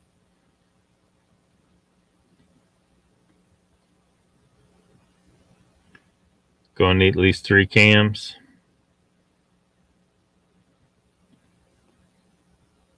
23 where Papa Craig's at. Troy says, have you heard stories where MIBs used a blue or purple colored light while tracking cryptids? No, I have not. Why were they doing it? Why were they doing that? I mean, obviously I guess MIBs wouldn't tell us if they found anything. Lester says, so cold here last night, every battery I owned died. Mid to Alaska. Mr. Lee says, Mr. Pat, you still there? I think I have hypothermia #1 right now. Yeah. You might have it, Mr. Lee. Ruthless says, I reckon you need to decoy for footage, man.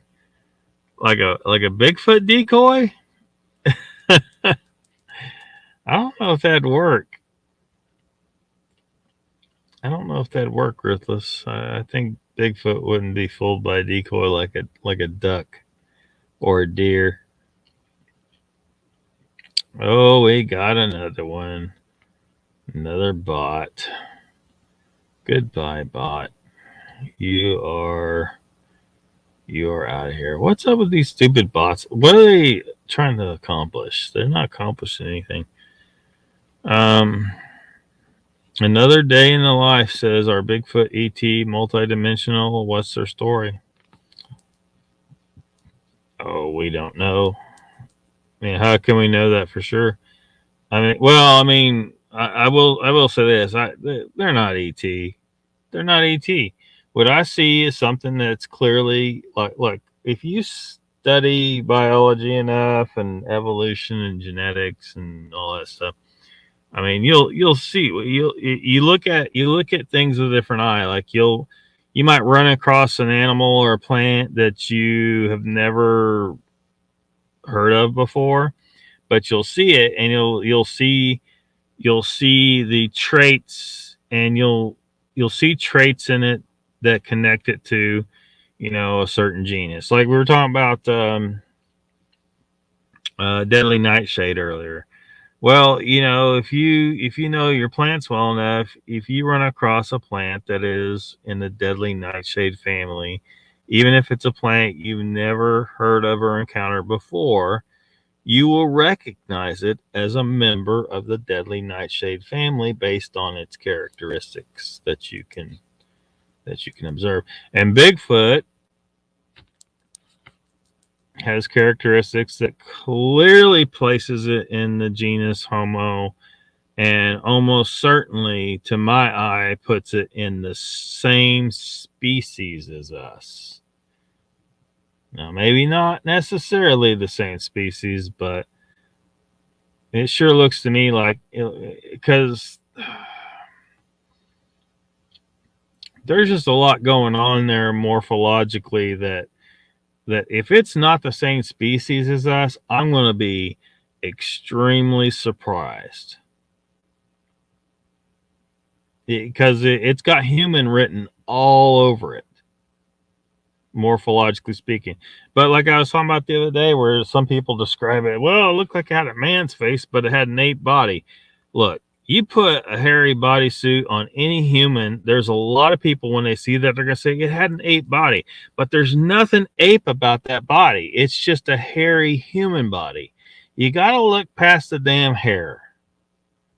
Because being hairy doesn't make you a totally different genus. But a lot of people, they can't see past the hair.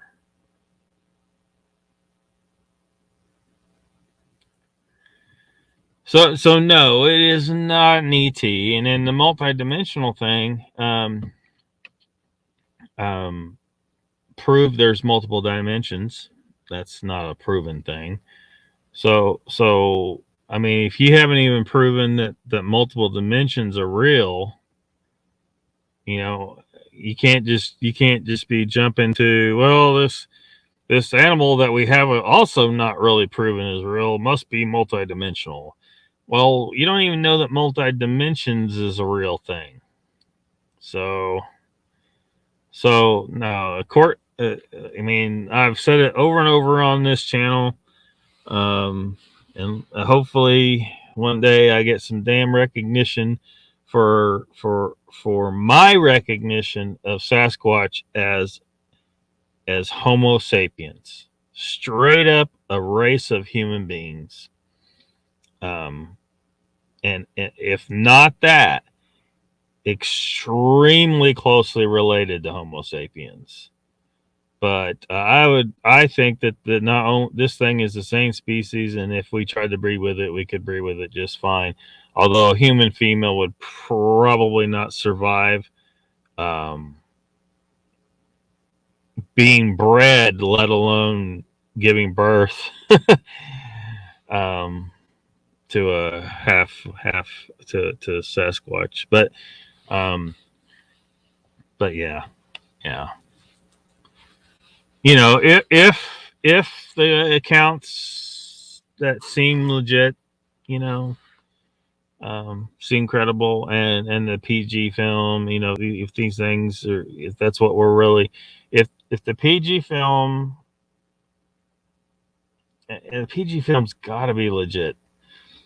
If that film's legit, what I see on film there has got to be Homo sapiens, or extremely closely related to Homo sapiens. Like, it's going to be Homo something, but most likely Homo sapiens. And it would be an extremely lengthy discussion to really delve into the reasons why. Human decoy or sacrifice, says the Bat Mom. I don't know what he's talking about. The Bigfoot figure, not a Bigfoot figure, a decoy. Like, what do you mean by a decoy? A distraction?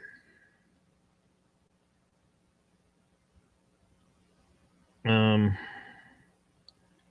not sure what you're talking about. Wizard says trail cams are not my A game for sure. I never used them for hunting and only bought my first one back this past spring, I believe. Only own 2 now and have just started to get used to them. Icon says a lady Bigfoot and a bikini decoy. Duh. Lester says a clunt decoy has always worked for me. Somebody's broke out the clunt already. Well, we've been here for 2 hours, so we managed to get through 2 hours without the clunt coming up till now. Mr. Lee thinks it's supernatural. I don't think so, Mr. Lee.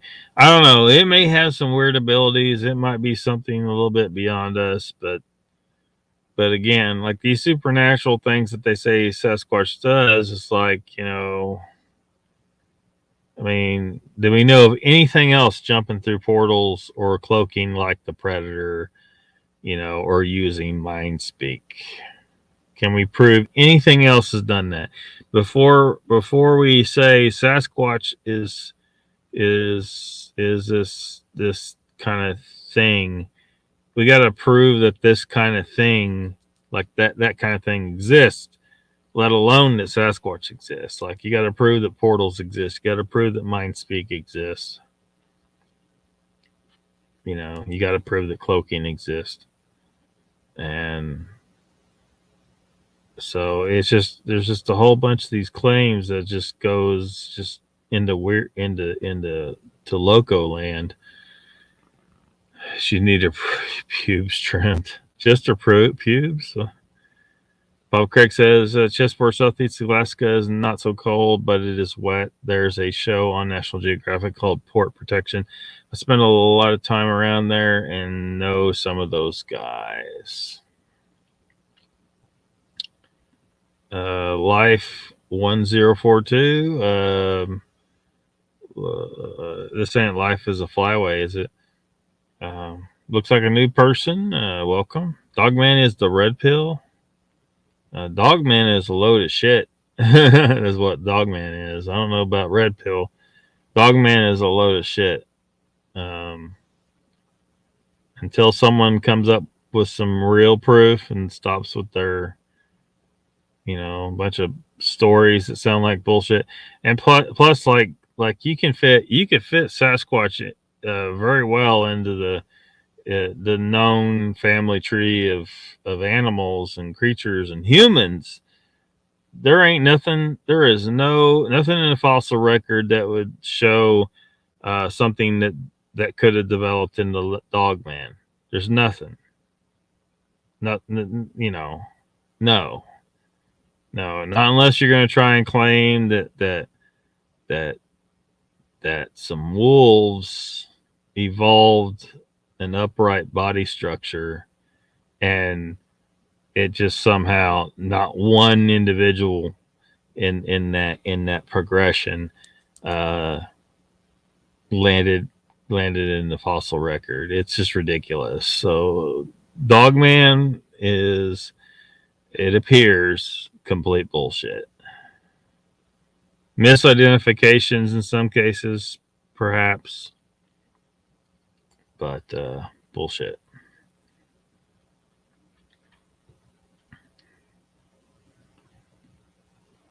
It's no fun peeing icicles. I imagine it's not. WAP. Smells like a hairy fish. Oh my gosh. They look human to me, says Craig. Bizarre face, hairy but human. Yeah.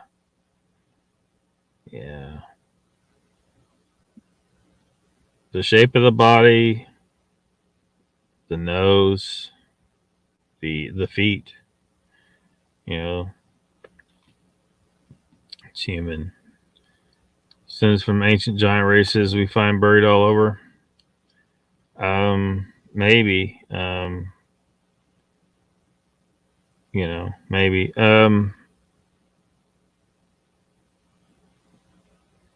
Whoever they are, I mean, they're not that much bigger than us. I mean, people report them 7, 8 foot tall, 9 foot. That's not that much bigger than us. It really isn't. We're 5 to 6 feet. We have individuals that are 7 feet tall. It's out of the norm, but we have them. This thing is not that much bigger than us. But they are bigger. They outweigh us significantly because that extra foot or two translates to pretty large difference in mass. But I don't know. We can't know for sure. Descendants from ancient giant races.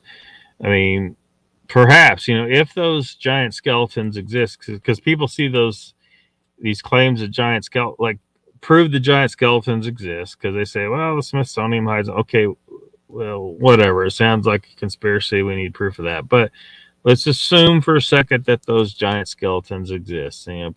Just these tall, look perfectly human. Well,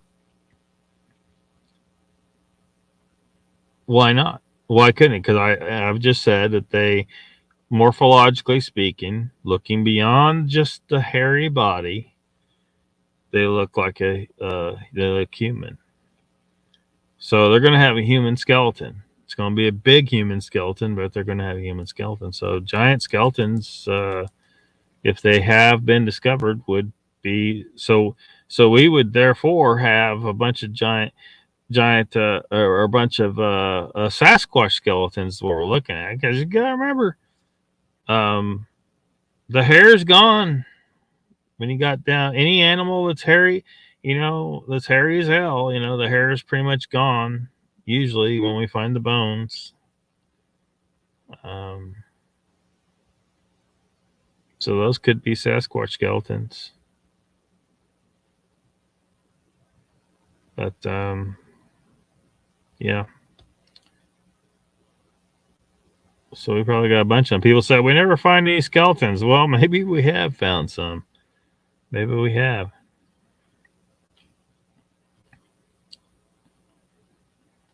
Ritha says, "Oh, the fallen angels and Nephilims, please." Yeah. I don't know that another day in the life is trying to claim Nephilim. The taller race of people. I mean, just a not an alien, not an angel, none of that crap. Just a race of people that was bigger. Anchorage is slightly warmer water here.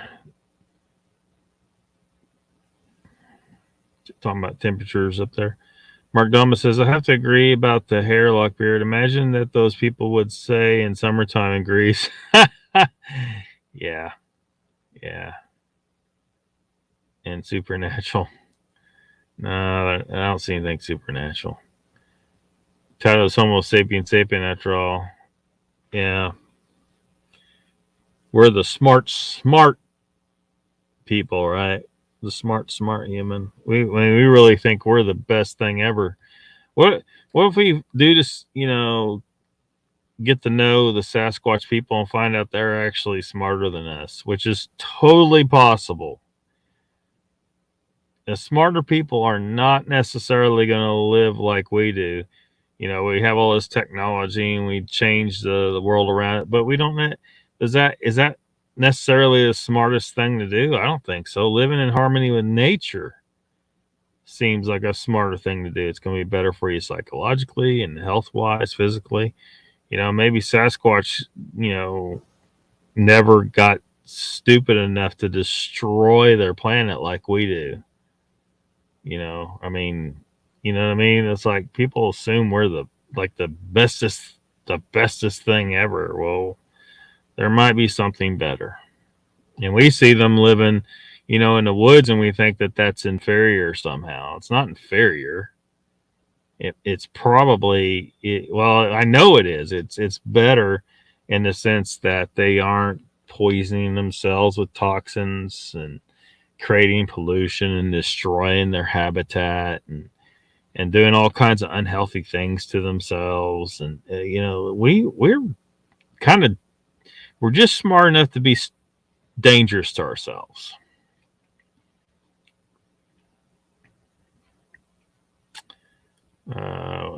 Icon says I'd survive a romp with a lady Bigfoot. Would you? But would you want to? It's a little different that direction though. I'm the other direction. Lady Bigfoot would probably be a little dissatisfied with you though. But would you want to, Icon? Mr. Lee don't like hairy women. No, imagine her thigh crushing ability when closing like a vice on your head. Balance says, let's not breed with Bigfoot. That's something you may need to pray about if that's a thought. I'm not saying we should. I'm just saying we could. I've heard of that town, but I don't recall where it is. Icon's so wound up from cookies, he will hit anything, says Lester. Lady Bigfoot would be scary. Would do for science, Yes, we all can be ruthless, says Ruthless. 9 inches of rain a year. Just because she's hairy ain't got to be scary, says Michael. Something tells me she might get a bit feisty after a major Brazilian whack, says Icon. I spent the summer there and enjoyed both days of it, says Papa Craig. Pamela says, I think Bigfoot have supernatural abilities like we did, but we have moved far from where we were in the beginning. Yeah, it's getting a little wild in here. Patty always kind of did it for me anyway, says Michael. Yeah, she's a sturdy bitch. Got some childbearing hips. Icon says, way too many cookies. Chinese whispers, says Ruthless. Icon says, no, she would pull your ears all night. Her walk is captivating. Who has seen Dogman? Ryan Tremblay. He's trustworthy. He might be trustworthy, but could he have made a misidentification? Could he his mind been playing tricks on him? You know what I mean? So just because you're trustworthy doesn't mean you can't have made a misidentification or hallucinated or something.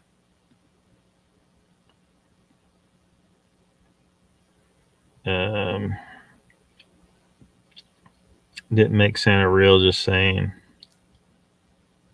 I don't think so. I don't imagine. I don't see Tex coming here. I'm not a biggest fan.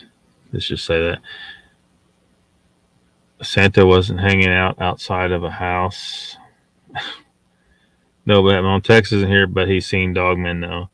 He claims. I think he either misidentified something or his imagination went wild. I don't know, but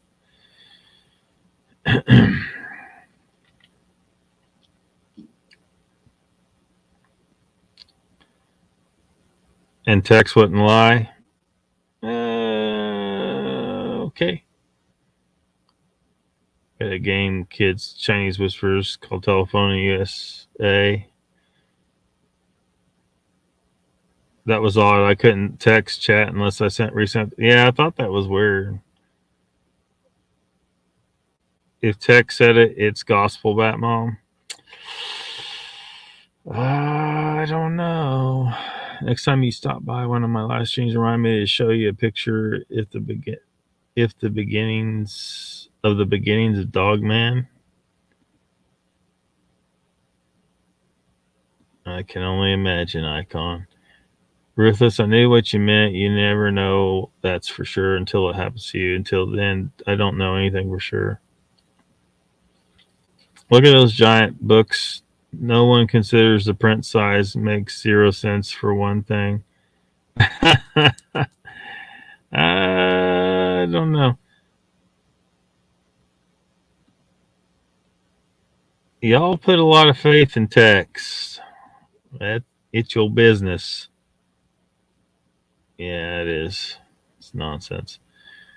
Same impacts and footage is trotted out in relation to giants during Tartarian times.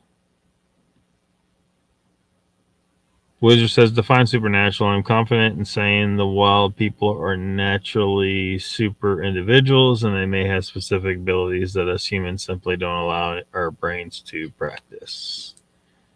Could be. We are dumber than dumb. Like the fake black and white footage of the giant sumo. Yeah. They're living the life we pushed away because we wanted something bigger and better than the other person. Yeah. We're greedy and just destructive and a symbiotic relationship. Dangerous species in the universe. The whole universe? Well, maybe. Batman says we can always be mistaken. Our eyes and mind play tricks on us all the time. Yeah. Does anyone look? Wizard says, does anyone look into human echolocation? Clicking definitely and receiving a type of image, much as a bat does. We are able, and the brain will function to do so, but we seers don't engage. Yeah, there's at least one guy that does it, and he drives a car doing it. I don't remember his name though.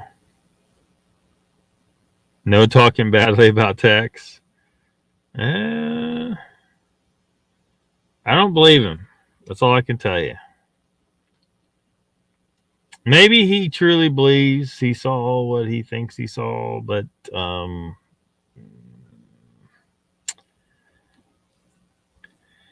Moog says, yeah, Lester, once I get settled, I will start putting them out again.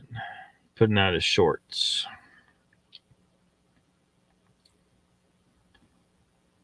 I want to see that icon about Dogman. He's probably got a picture of a dog and a person getting the groove on. I know Tex personally, not just on YouTube. Well,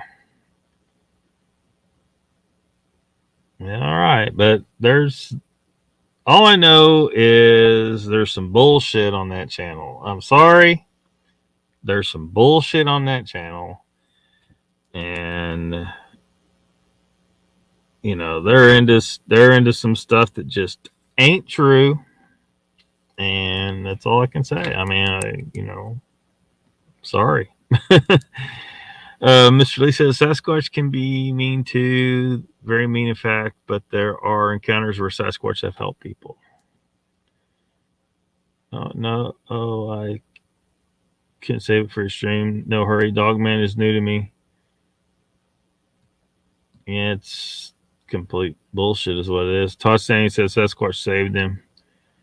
You trust him though? You trust Todd Standing? Blind people ride bicycles. Squatch Cowboys here. Welcome. Sonar clicks. Let's see.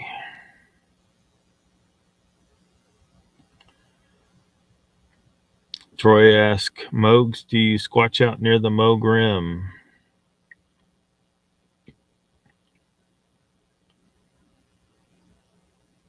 Let's see.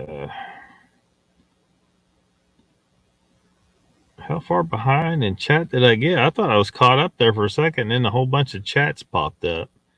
So I don't know if the internet got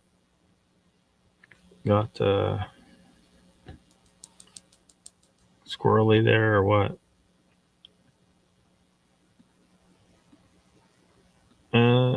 Papa says it's easy to tell when standing is lying, Mr. Lee. He's talking. Awesome. Yeah, I don't trust standing. Sorry.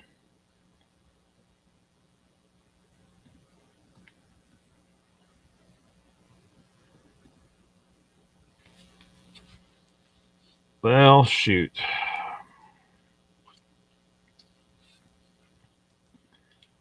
Scars and Cowboys showed up just in time to close the show out. Mr. Lee says, yes, I think he lies sometimes, Papa Craig. Yes. Yeah. There's some people in this community that seem to have a lot of people believing that they are legit. And so, I don't know. There seems to be a lot of people also kind of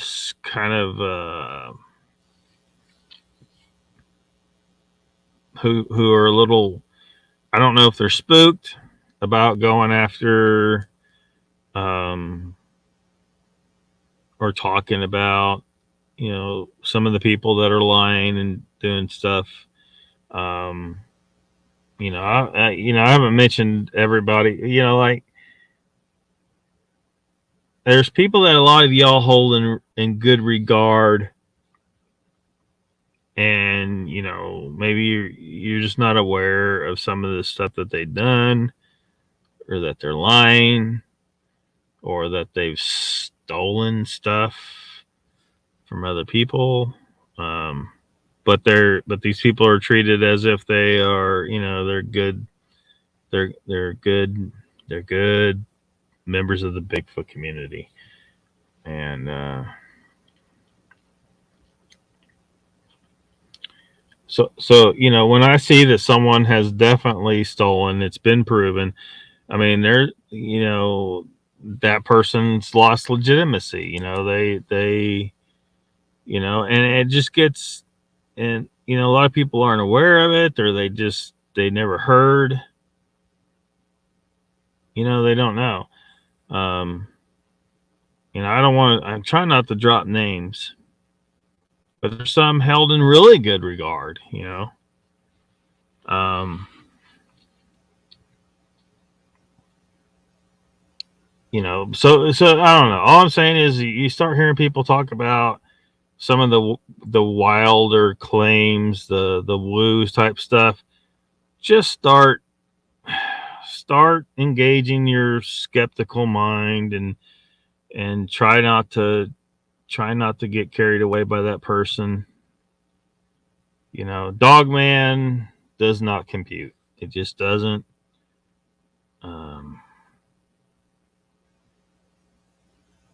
And there's some people, like, I'll drop one name, LIB. LIB has definitely stolen material from other people.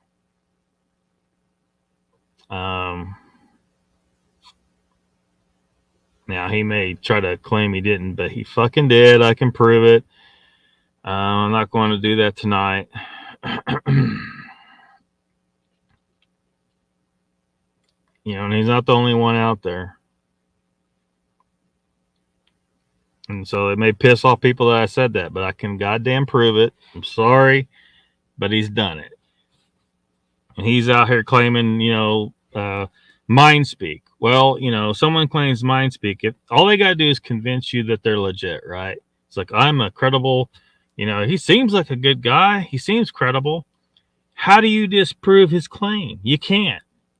You could ask him to prove mind speak, but how the fuck is he supposed to prove it? You really can't ask him you can't say, well, you got a recording of this mind speak. You can't do that. So there's no way to disprove. You know what I'm saying? You got to go completely on faith that this person is legit.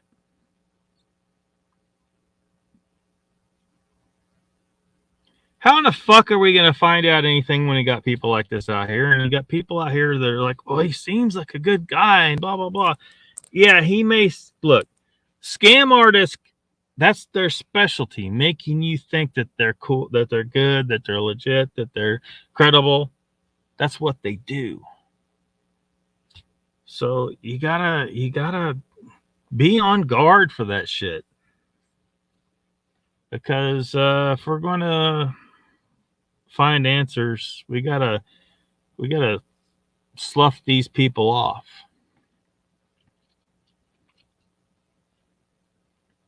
I mean, I'm trying to, I may not pull it off. I may not catch them all. If you've noticed certain channels where I used to hang and I don't hang anymore, it's because I've identified them as a bullshit channel. There's a reason why I'm not hanging out there anymore. I'm not interested in bullshit channels.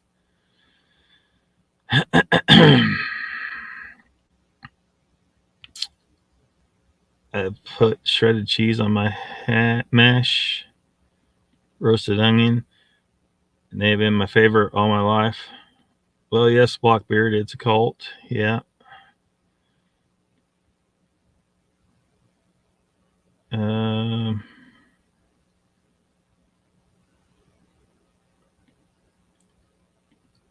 People go along to get along. They need to stop. Yeah. I mean, there's a lot of people that want their whole get along. They want us to get along. I'm like, I ain't getting along with someone that's goddamn lying to me, who's lying and muddying the water and hindering my search for answers. This person is there. Some people are trying to say, well, they're not doing anything to hurt. They're not doing anything directly to you. They are. They're doing something to all of us when they do this shit. We're all looking for answers. Those of us who are legit and want truth. People are muddying the water like that are hindering us from getting to those answers. So I'm going to take it personally. I'm going to I'll say something about it when I think it's time to do that. But I don't have to get along with someone who's a liar and a thief. Why do I need to get along with that person? Am I hanging out with them? I mean, if I ever go to, one of these, Sasquatch conferences or stuff, and I see one of these people, I'm just simply not going to talk to them. I'll get along to that extent. Now they may try to come up to me and start some bullshit, and I'm, then the war is on. I'm going to lay out what I think, but I would not engage with them. I have no reason to talk to liars and thieves, and that's what some of these people are out there.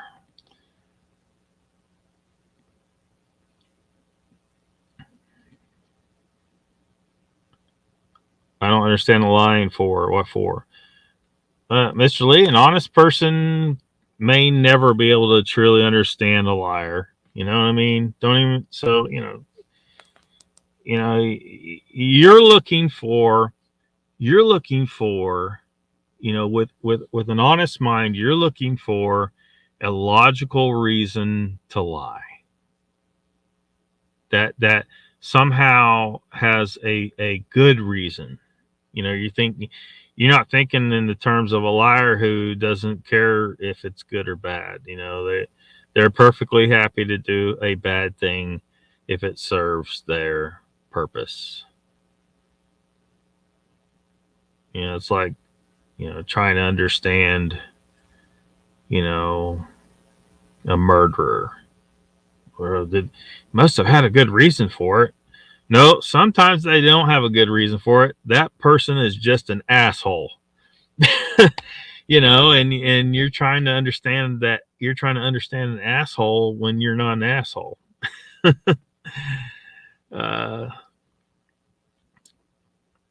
Lester, maybe you can get her on. Jimbo. Lying takes so much energy. Yeah. some people are just liars, man. Some people are just liars. You're going to know more about what you're doing up there now, aren't you? Says Papa Craig.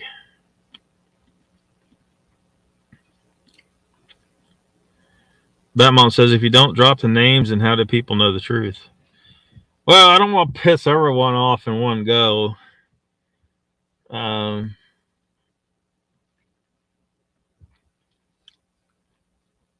You know, it just, you know, like there's one show where I'm trying not to say anything identifying. People watch the show and they think, oh, these are good. These are good folks. They seem really nice and all this stuff. Responsible for covering up a theft of some material, or not covering up. It was talked about on the show. They explained it away as if it was a mistake, and that is fucking bullshit. It was not a mistake. I ain't gonna say too much more about that. Yeah, at some point in the future, I'll address that one, I think. But it's a pretty popular YouTube channel, and a lot of people think they're good people, and they may be good people in general, but they definitely smoothed over this theft and acted like it was a mistake. And I guarantee it was not a mistake. I don't believe it for a goddamn second. But they got a lot of people snowed thinking that they are just totally up and up and good people. They seem like they are, but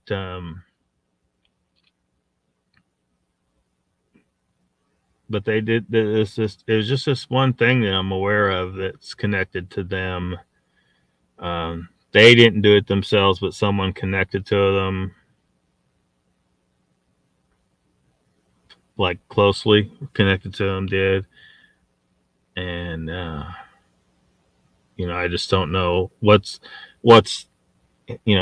how important it is to address that one. But I stopped watching the show. I used to, but I stopped. Oh, we got another one. Goodbye, bot.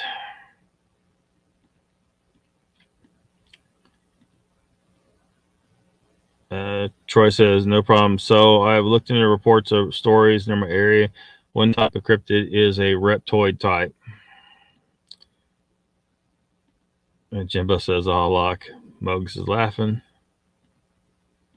Gotta prove it, says Jimbo. Ruthless says, Lockbeard, truth or wars are ugly. Yeah. Well, I said I wanted to expose bullshit when I saw it. So I'll do it. I'm just not ready right now. Prove it, Lock. I don't know which part, but I will at some point. Truth or War is expanding. Gosh darn it, I'm not live. Who did they say? The Bat Mom said.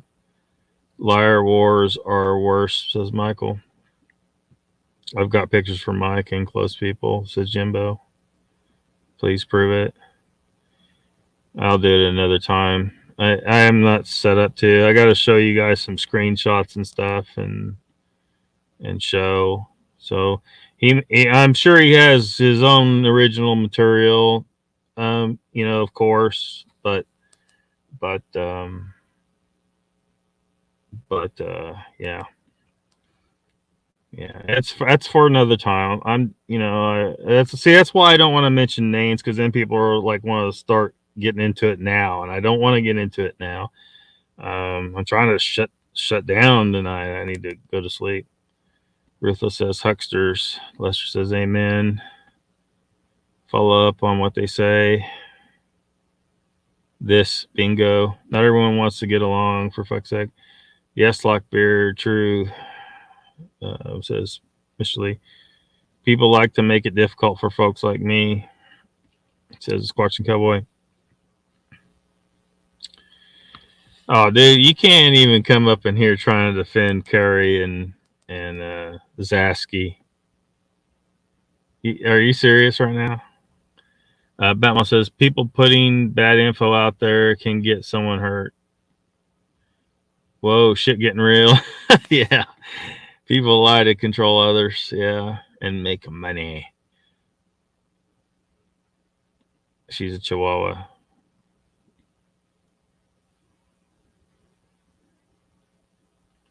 I will at some point in the future. I got that stuff set. Like it'd be kind of a ordeal to do tonight, Jimbo. Okay. See, this is why I didn't want to mention any names right now, but I just did. So, but and I've mentioned him before.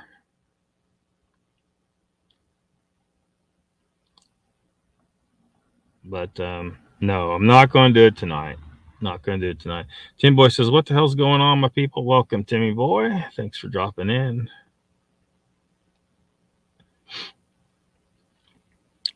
Jimbo Lockbeard didn't say that though. I do, Mr. Lee, have evidence that he stole other people's pictures, claimed them that they were his. That's correct, Ruthless, even for a second. Okay, I will come clean. There is no clunt creature. Sorry. When I was 17, Wizard says, when I was 17, I got embarrassed trying to buy 2 bras for my girlfriend and stuck them in my pocket. Got caught just one step out of the door in a packed mall at Christmas. Awesome.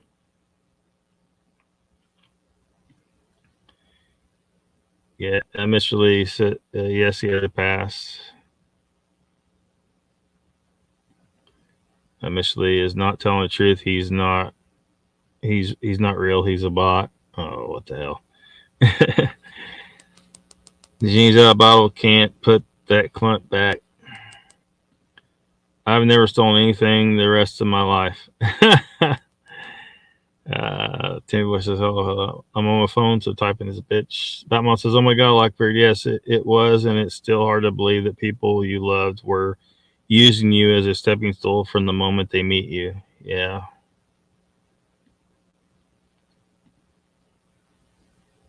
Mr. Lee's as real as he can be. When you lie, you have to remember what you said. The truth, you don't. You never sleep, Mr. Lee, he says, Squatch Cowboy. Only if you say the same lie over and over again, it's like muscle memory or something. It's enough for you. Well, Timmy, I was trying to stop the live stream, but I was talking about different stuff. It wasn't really a Sasquatch show, but it's kind of gotten into it towards the end here.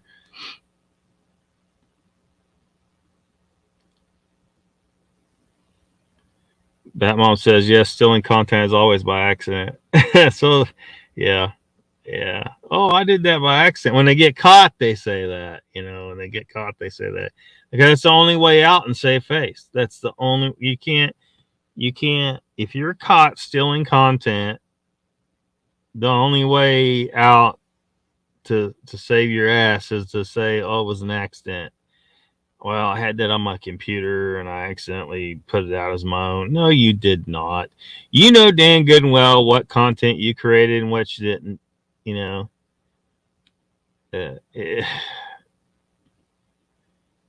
Yep, and people are it up. And people are it up. What? Wizard says, it was an insane story. And when the cop brought me back to the mall after booking me, I was parked in a handicapped parking spot. And I said, drop me off at the mall entrance. But nope, he let it go. Crazy. I don't know, Tim. We've been waiting for you to come up with a topic. um, just enough to recharge them batteries. Batman says chessboard, amen, like Michael Myers. Now, no matter how fast you run, that fool right behind you.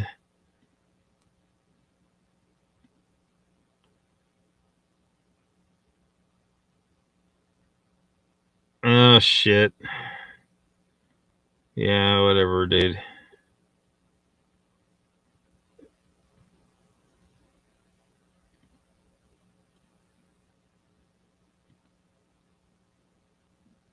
I will, Ruthless. You too.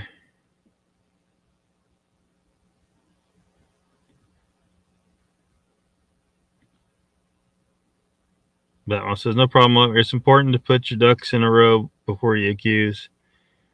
Oh, well, I mean, yeah, with the case of what Jimbo's flipping out about here. Why is Jimbo flipping out so bad? He must be good buddies with old LIB. When I show these, people will not be able to deny it. He stole some materials. Period. So, just consider this a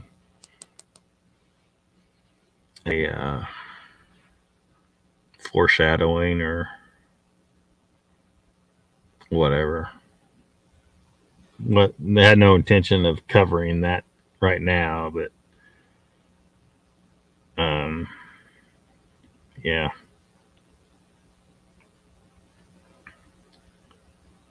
People want to see how ugly it gets. Check out Santos and Lifting the Veil too.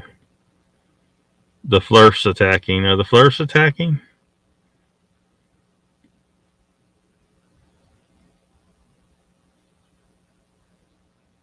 I guess I don't have any intentions on like discussing it with anybody. What I have is just proof, and I just want to show it because I see this person out there being listened to by people when we have this strong indication of a problem with integrity and making claims about Bigfoot of mind speak, right? And adding to that whole ball of wax, which is until proven that mind speak exists at all, you know, we got to prove that, right? We don't see it in humans, or at least no one's proved it yet. You know, and nobody can challenge it because it's like, well, we just got to go off the word of this guy. Oh yes, the word of this guy who I can show. Definitely, no one can deny after what I show when that time comes that he stole some materials. And so you still want to put faith in the integrity of this guy and his word that he's been mind spoke to. I don't. And that's part of my goal in all of this is to start separating, the wheat from the chaff. The people that are legit, who have no evidence of proliferating anything that's untrue or unfounded, and certainly no evidence of stealing material. Because why would you steal someone else's photos or videos or audio? Why would you do that if you're legit? Why would you do that if you're legit? Well, you wouldn't. You wouldn't do that. So, broke my heart. Lockbeard tired, yeah. Have nothing for them to worry about, them damn Big Brother.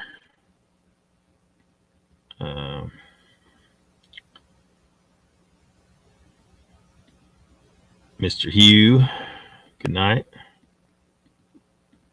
Anyway, yeah, is to blame it on someone else.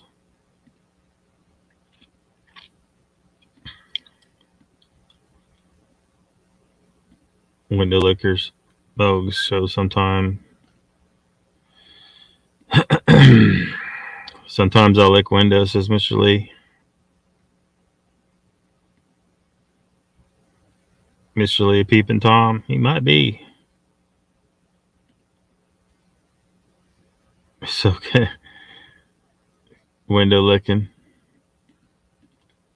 Jesper says, Michael Haywood, your Hillary hat will be here Saturday. What in the hell?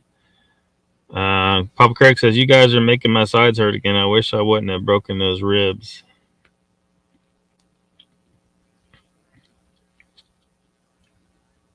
That mom says, Haywood and your woman card.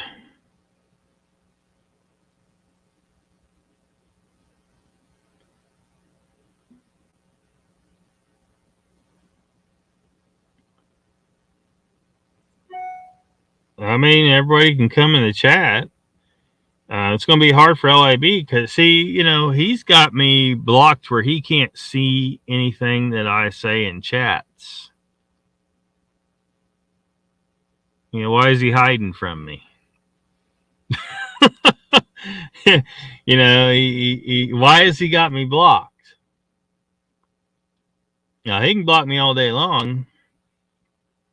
I think what he meant to do was block me from chatting instead of blocking. He don't want to see what I say. Whatever. Okay, whatever.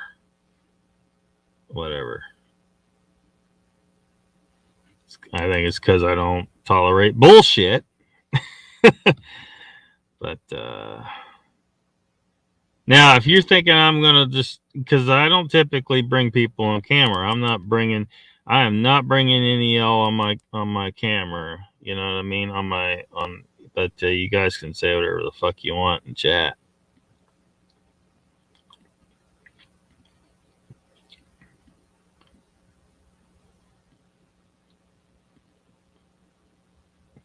Man, I've already dealt with the whole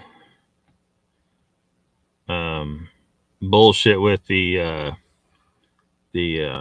dark waters and the DDoS and all them. You know, making physical threats and trying to, you know, intimidate me and shit because they didn't like the fact that I was willing to say, look, you know, there's these problems with these folks.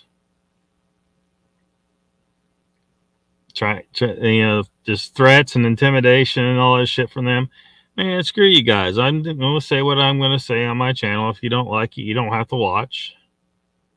You know? Now, I'm not sure if this person is we're talking about here is going to do the same things, but I don't have good expectations of any positive result. Mr. Lee says, I don't understand the reason for your blockage everywhere, Lockbeard. It's because people don't want you asking legit questions. You know, if you go on their show and they specialize in bullshit guests, they will block you because they don't want you asking. They don't want you spooking people from coming on their show, right? Because they might be challenged to answer some hard questions about some of the bullshit that they're spreading.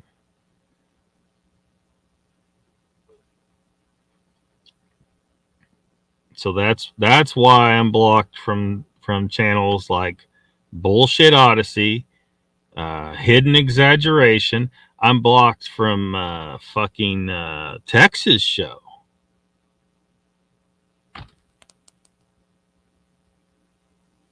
Why? Because there's a bunch of bullshit being pushed on that channel. I'm sorry if some people are upset by me saying that, but there's some bullshit being pushed on that channel. They can't have me over there challenging the narrative that is their bread and butter. Oh no. See you later, Mokes. Thanks for dropping by.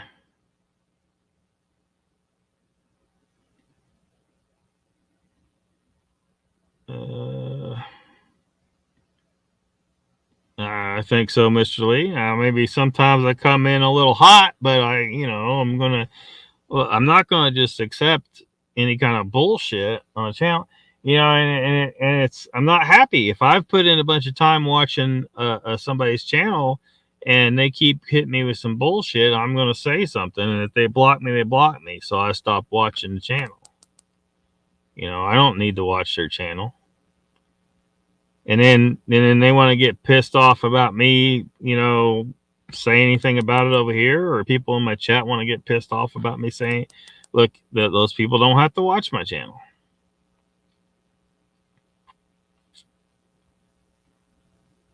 I'm going to do what I'm going to do over here. But, the only people that should be mad at me are liars and thieves. Because I'm going to point it out when you fucking do it.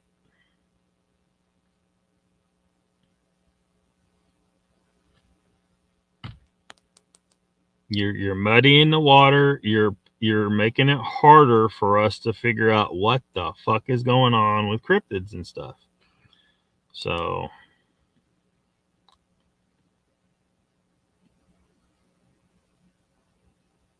Tim Boy says, why is Patrick Vaughn having blocked scenes? We have similar problems. Like, yeah, you coming at him pretty hard. Look, hey. I mean, I don't come at him all the time about that part, at least part of his encounter. But some of the stuff he says he saw, I question. I think he's mistaken about what he saw. I mean, that should be entertained. That he. And Batman says, I would Lockbeard if I knew how. I'm not sure. How far behind in chat am I? See you next time.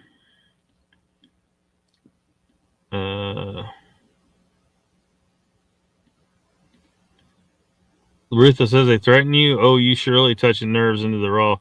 Yeah, they were made a suggestion of. Well, everyone that was in that chat that night said that looked like a violent threat, and then getting an email saying that threatening a lawsuit, and shit like that, and it's just don't threaten me. Don't threaten me. But they just couldn't deny what I was saying, and tried to claim I was saying something I didn't in some cases, and just or twisting my words, so yeah.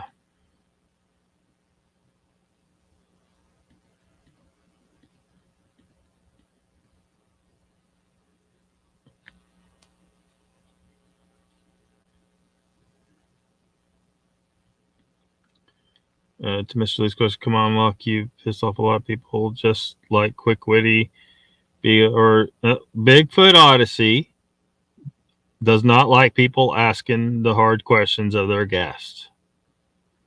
I don't know how you can defend Bigfoot Odyssey.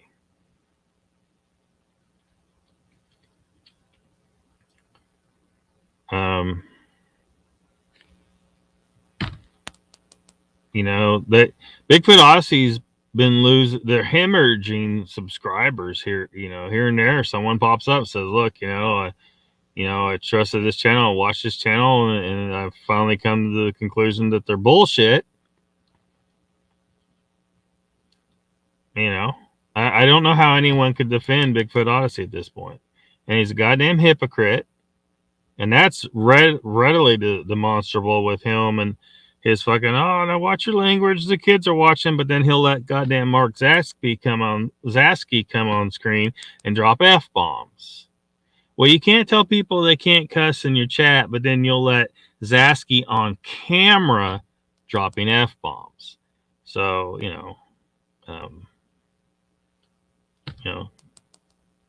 Carrie's a goddamn hypocrite. And buddying up with Zasky for that matter. Zasky's pareidolia peddler.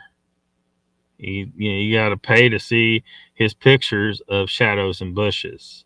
And he claimed, oh, these are all Sasquatch. He might actually get a Sasquatch somewhere in one of his pictures just by accident. But he's mainly that guy has got to be just scanning picture after picture. Look, oh, that looks like a face. I will claim that's a Sasquatch and sell it to people. He's there to make goddamn money. And so is goddamn Carrie. I'm sorry. It's just the fucking way it is. Not here about promoting the subject or doing the right thing. He's trying to build this channel up in his little network. He had Christopher Noel there. People have known, even before the Porky Squatch thing, people knew Christopher Noel was full of shit. Then the porcupine thing happened, and it was like, dude, you're just embarrassing yourself at this point. Fucking Christopher Noel. And he had Christopher Noel and of course unfortunately he pulls some legit people in there and gets them sucked in because he wants to suck off of their legitimacy, makes him look legit while he's got to keep his little network of bullshit artists together.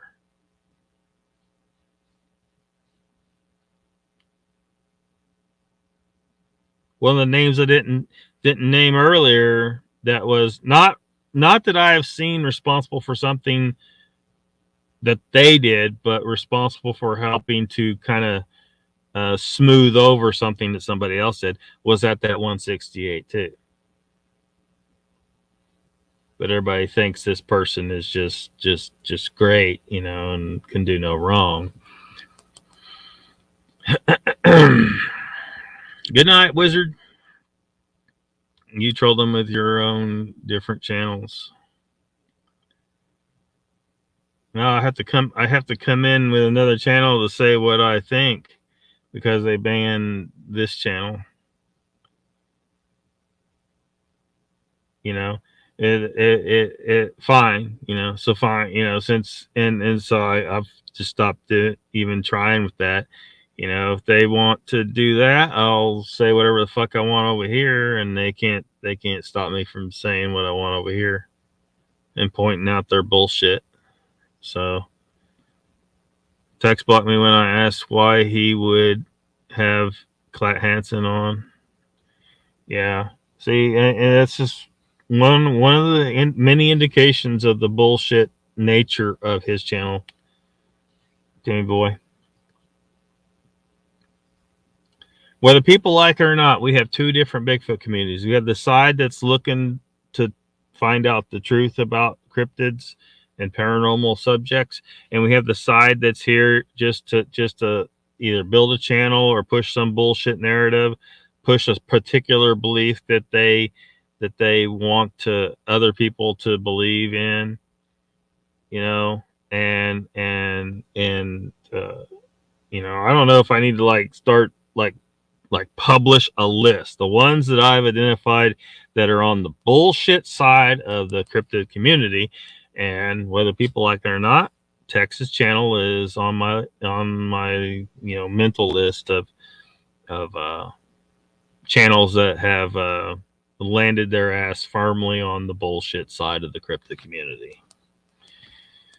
So the fact that you got blocked and I got blocked, be proud. Be proud. It's not a bad thing. We don't need to be watching bullshit channels anyway.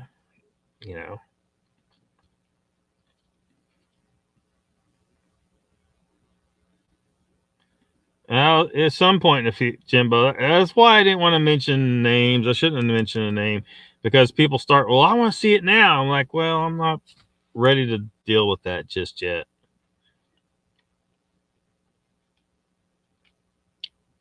Yeah, exactly. Exactly. They don't have to watch my channel, and I don't have to watch theirs, and I don't need them. I don't need bullshit artists watching my channel or in my chat. So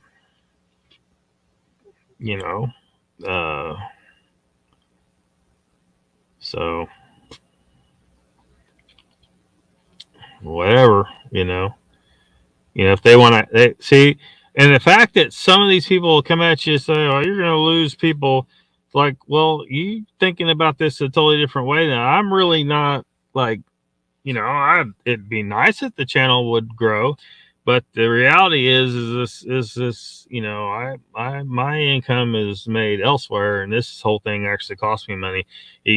So you see how important it is to them to grow their channel, and you see where their priority is. If my channel stays small forever because I won't put up with liars and thieves and bullshit channels, and so be it. That just shows what most people in out there want.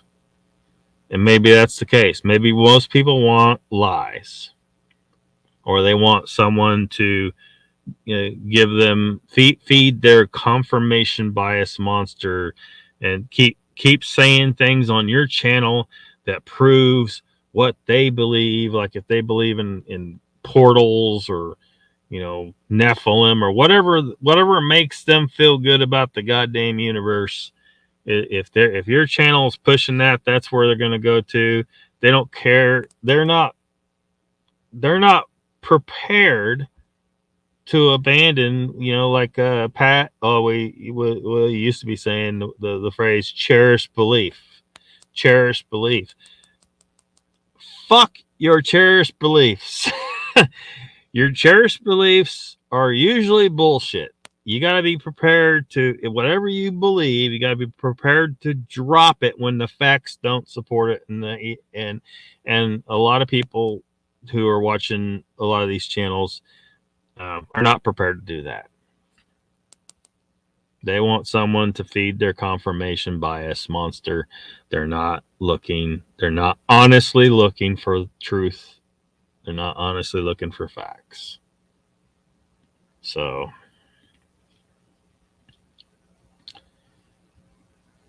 Batman says, Tim Boy, a lot of people asked him that. They didn't get blocked. Maybe it was an accident. Maybe he asked it a little more direct, or maybe he wasn't. I don't know. All I know is, well, I've said what I've said, so sorry.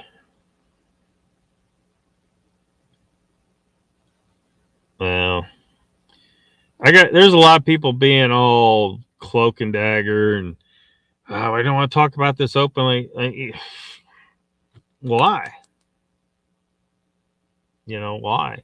Why are we being so secret? I feel like Dark Waters has built up this whole, this whole air of, there's this network of, they're dangerous. They're gonna come after you. You don't fuck with them. Shit. It's a whole act that's being put on. This whole crew over here is. They think they're some kind of mafiosa of the dog man community or the cryptid community. They got this mentality that they gotta produce fear in other people and get people scared of them. And it's not fucking happening here. You keep on with your intimidation tactics and your threats and your bullshit, whatever. It's not fucking working. And it's all documented right here. And even if you were to delete accounts to where your comments deleted out of the old live streams, I screenshot those bitches, and other people screenshot those bitches, and say they actually, I don't know, did something. Say they fucking killed my ass. Man, there is evidence all up in the like they could take this computer and smash it, and it wouldn't do a goddamn thing because it's all in the cloud. I don't store files on the computer.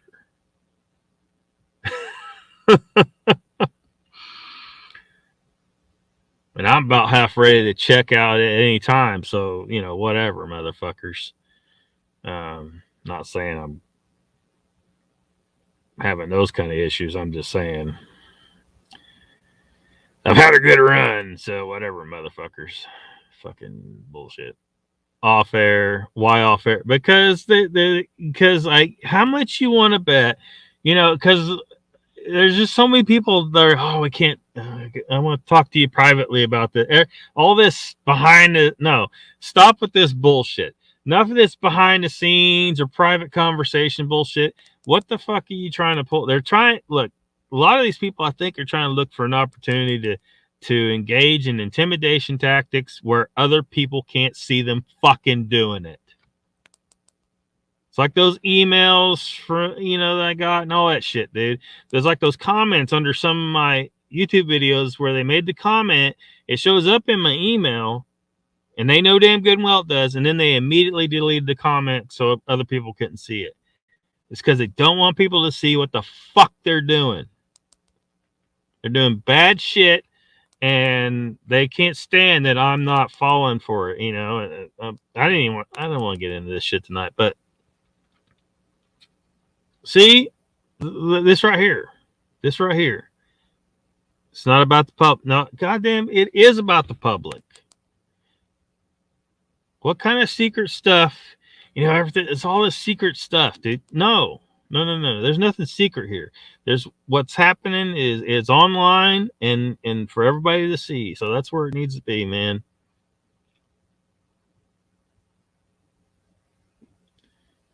Yep.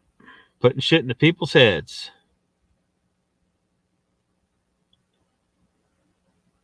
"33 encounters, 8 face-to-face, 80% success rate in the field, 0 evidence." Come on, man. Yeah.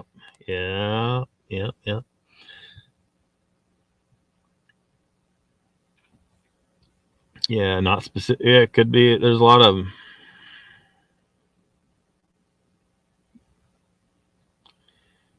Yeah, it's his show, and this is my show. So, you know.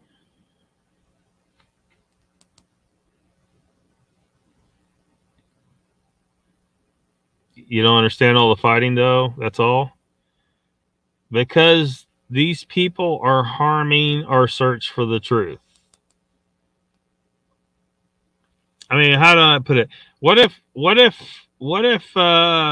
you know, a close family member died and you had someone over here who was telling a lie about what happened to them? You know, that's a little more personal, you know, but think about it like that. That's how people lying over here is affecting you over here.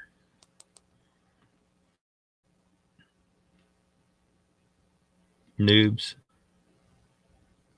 This battle started in 2018. Not biz to say.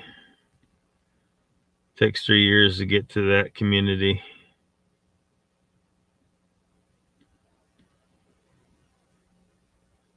Mr. Lee, it's so much fun. I live for this shit, for that shit. We ain't seen you in a while, Tim. Boy, where you been anyway?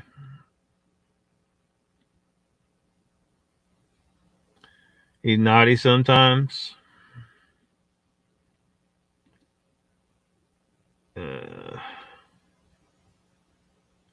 Scotty's here. Last minute of the show. Rutha says, yes, they ban you, talk shit, and make sure they inhibit right of response. It's slimy as fuck and manipulation technique. Yeah, but then people come over here, well, you got to let me come on camera. You know, so I think there's a line there somewhere because, you know, like you can say, the problem is, you know, is people can, well, like what happened over in Pat's channel. You know, somebody put something on screen that's definitely like, you know, YouTube policy violation or something. And plus, you know, I'm not, you know, they, like I said, they can say whatever they want in the chat within reason, I guess. But But, I don't ban people for disagreeing with me. Like I've let Mank kind of go wild, but even though he's starting to piss people off and it's getting to a trollish level sometimes, but so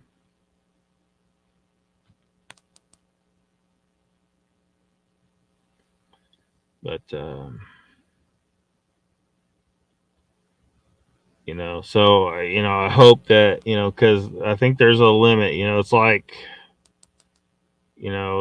where's the line at? Like, do I have to let people come on screen?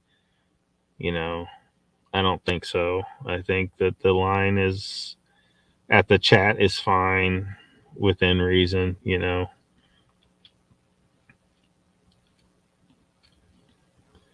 Salt of the earth. Oh, well, no, I don't believe that for a second. I think he's good at convincing people of it, though. He's good at convincing people of it.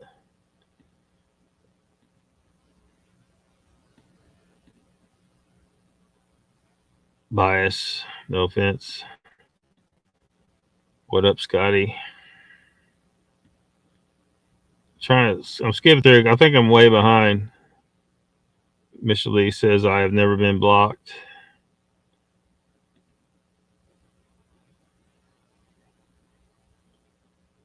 Bias about bias.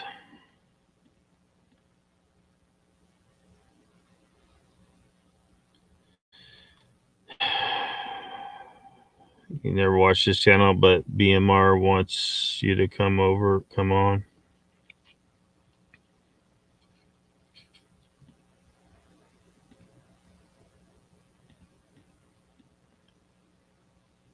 Timmy says, Batman went too far with text, but I was right after the 12th message. That was that. Well, I mean,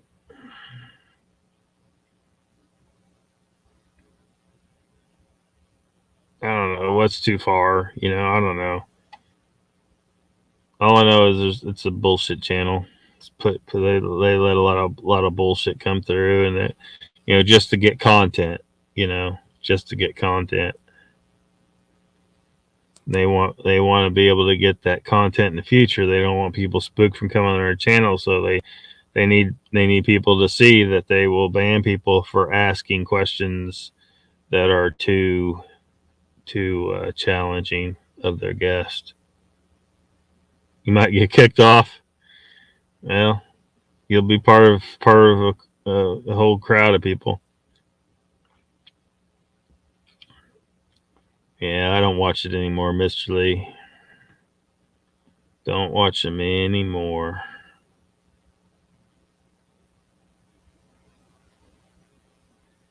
So a lot of these channels I've been learning since I was 7. I'm not biased. That's what he wants me on February the 3rd. Says Squashing Cowboy. Cowboy, Mr. Lee will be in chat. I will not, sadly. Well, I'm not sad about it. I used to watch their show pretty regularly, but I stopped entirely. I don't need that. Was actually done you a detriment. Let's bring it to a front, or let's just move on and just be your channel and not tall shit. I don't know what you're talking about. I'm not sure what you mean there. I just find it interesting that you normally aren't chatting in here, and yet tonight you're very vocal.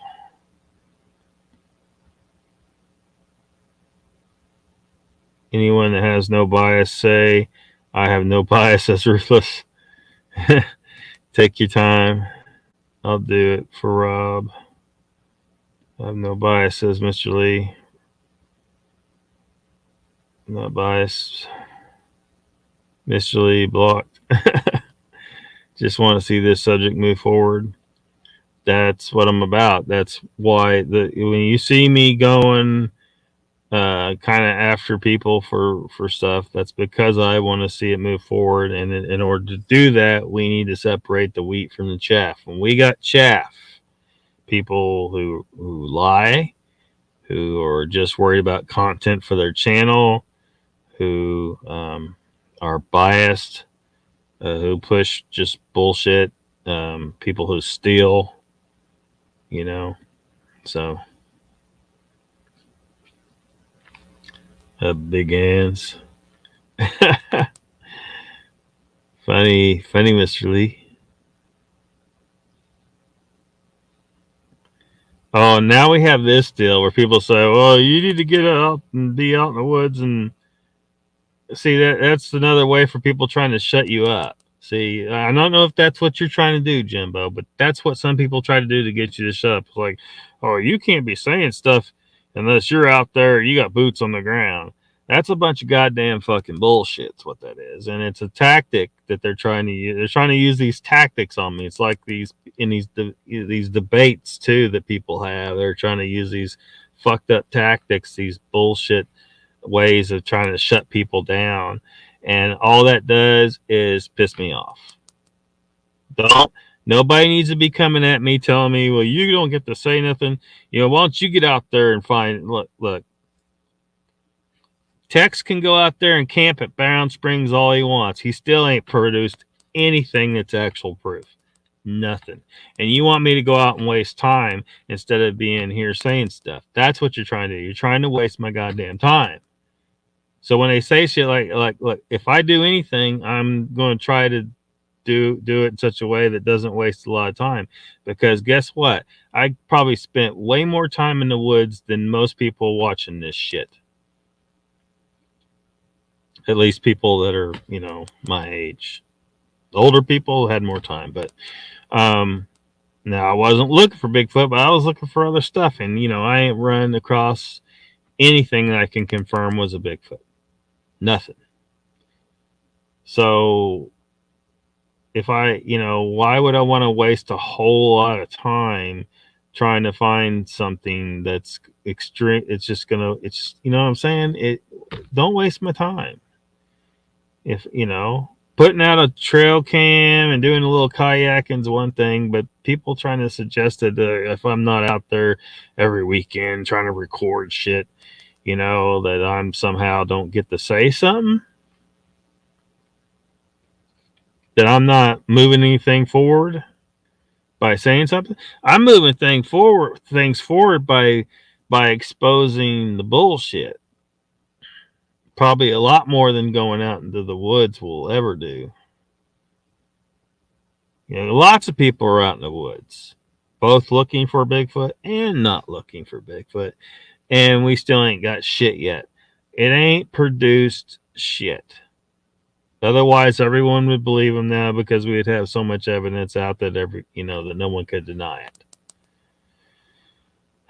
Tell me that I gotta be out there, that I'm not moving things forward unless I'm out there, I don't know how often, every weekend or whatever some of these people say. But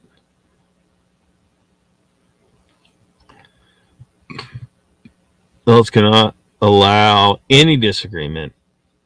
Once agreements break, then it's like dominoes. Reality is by way of agreements.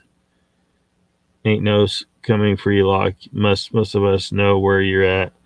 Just get out and explore all. Most of y'all know. See, that's the kind of weird thing when people say, "Oh, I don't know where we're at." If you know where I'm at, tell me where I'm at right now.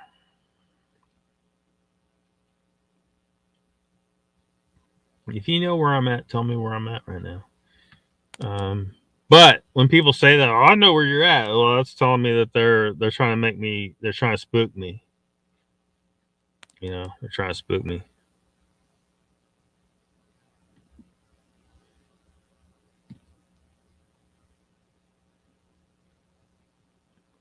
Locality when it's for justice. Okay, no secret stuff. Get out and get proof. The crap people spew is public. Yep. That one says, "What's cowardly? Help me understand." Oh, god damn, another one of those. Block me another bot. You know what's a joke, right? Like, I'd block you, brah.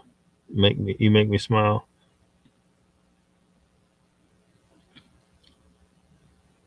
That mommy have a night, says Jimbo.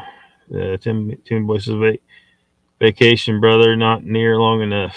Oh, gotcha. Stopping when it's good or before it's worse. Okay, I think I'm way behind chat, so I'm just gonna be.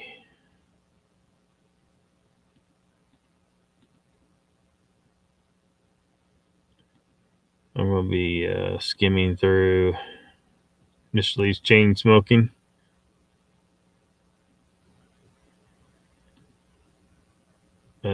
Scotty says, to Ruthless, it'd be as tainted as skin between your freckles and your sack. Whoa.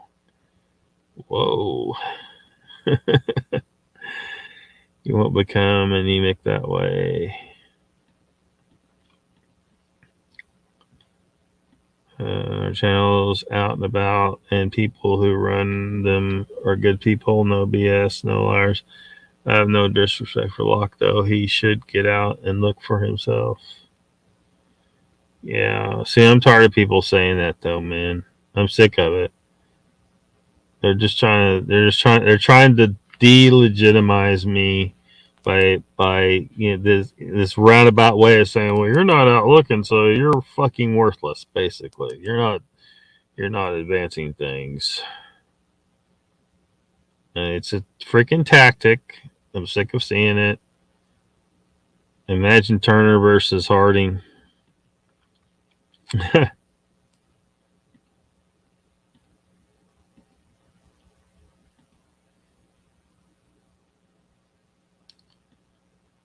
Assuming coming to the world 1985, long well after. Squatch Boy says, "Come on, Lockbeard, love for you to be in chat." I can't, man. Look, I was watching his show regularly, even though there was a lot of bullshit. And finally, one day, I guess I was pushing too hard, and he banned me. So why would I want to watch someone's channel who banned me, for one, and two, where I already had found to be questionable because of the bullshit that he pushes on that channel, and so I'll see you on one of the real shows. Initially says that makes me feel better. Thank you, Icon.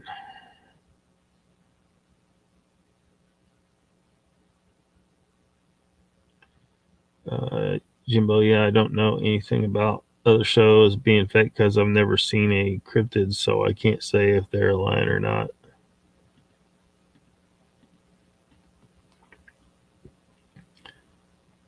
There's a block from Brunch with Bigfoot.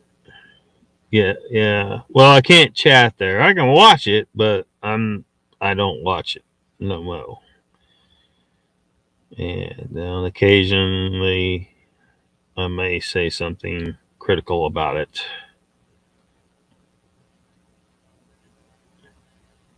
Or stating their opinion, but that should be stated. Yeah.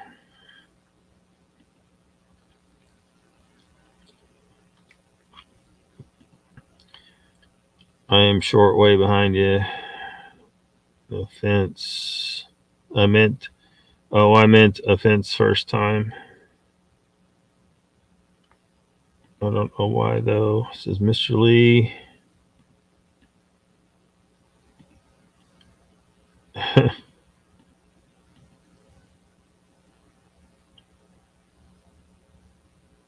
Let's just see what you could find. You're okay. You're in okay. I don't think it's wasting time.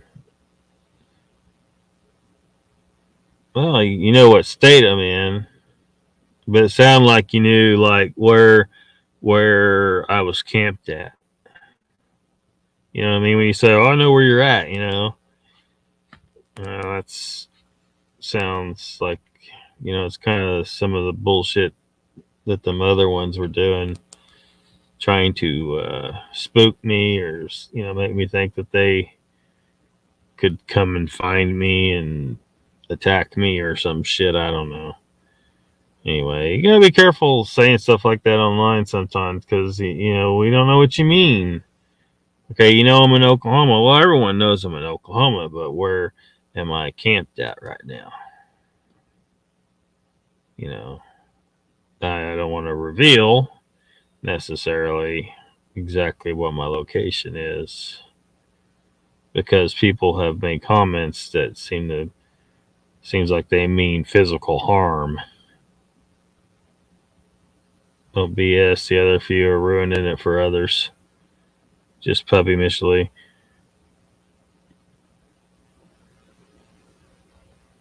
You do realize what you type, Jim, says Ruthless. Better scroll up before Lockie gets to it and refresh your fucking memory.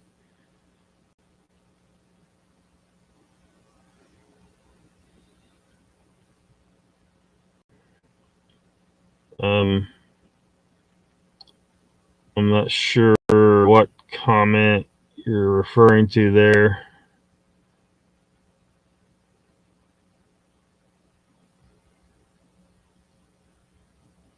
Not biased.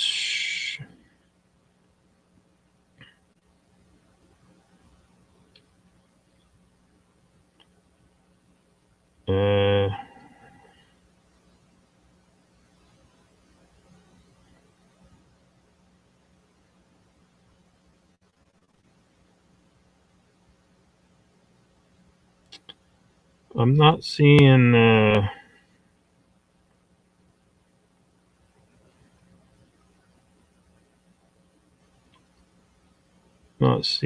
anyone. No one coming for you lot. Just get out and explore. All good. No off-air shit.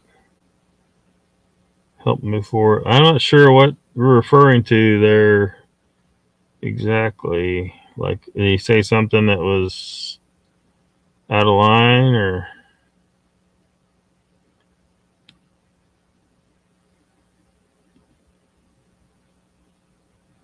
Your words are based on bias. Grow the fuck up. Oh shit. It's just getting real in here.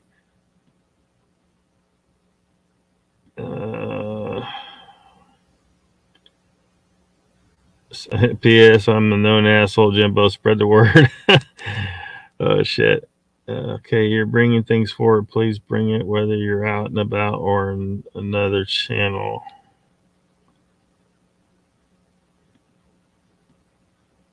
Rithus is an asshole. Is the asshole one in the group, says Batmom.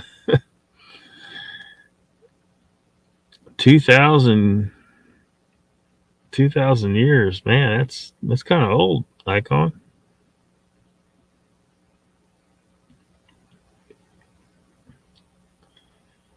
Yeah, there's a lot of space in Oklahoma. And over 3 million assholes.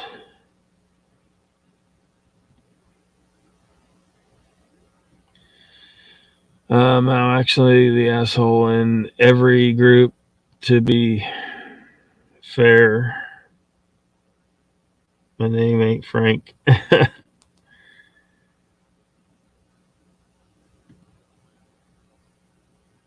I'm an asshole, and that offended me. Oklahoma is big, though. Yeah, kind of big.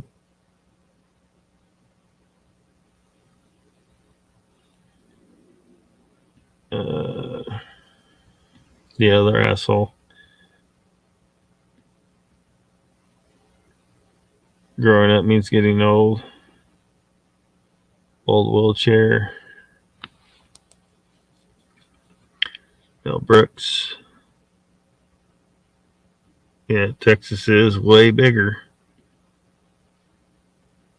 Boots on the ground. I do not like that saying. Yeah, they try to act like, well, because they look for, it's a tactic they use. Like, if someone who isn't out in the woods looking for Bigfoot every weekend is criticizing someone else who's spreading some bullshit. Just because you're in the woods every weekend doesn't mean your pet theory about Bigfoot is correct. You know, doesn't mean you know shit. You may know how to pitch a tent, but then you try to act like this person who doesn't waste as much time trying to find something that nobody's been able to fucking find. You know what I mean? It's like it's almost like it's a waste of time. So if you're gonna do anything, you need to make sure it counts. You know, they want you just to waste a bunch of time. In the meantime, they've got you, they think, shut down. Well, they ain't shut down shit with me. They ain't shut down shit with me.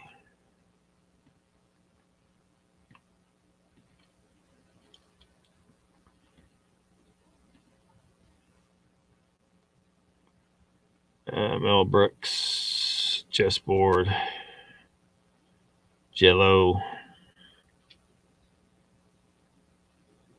No clue what we're talking about.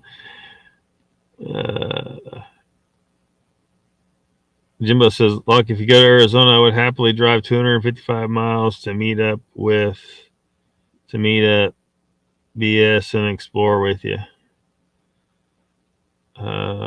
Icon says, "I love that movie. I can't think of a male movie that I don't like." Wild raspberry. Orange is rubbish. Flavor of Jello.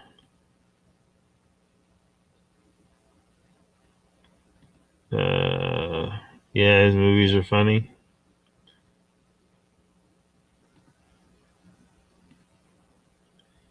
Hey, his dogger's still at BO. Yeah, I don't know. I don't watch Bigfoot Odyssey. She got all bent with me up in this chat. Like I don't think she's been up in here since. But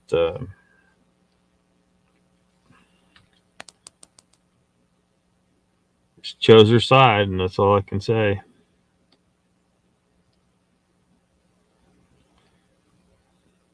His jibe to another in chat how he has no respect for you. I'm good. People know whereabouts where you're at, whether it be a family member or a lie. It don't matter.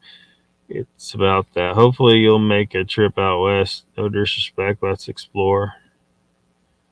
Probably offended me more than you, Lockbeard. Yeah.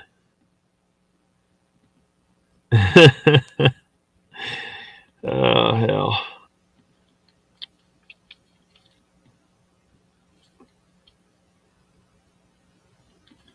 Adulting. It's the name of the stream. Super Green. Come on, man.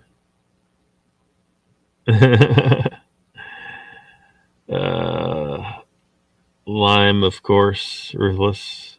No different than anyone else here. I respect you to the Bat Mom.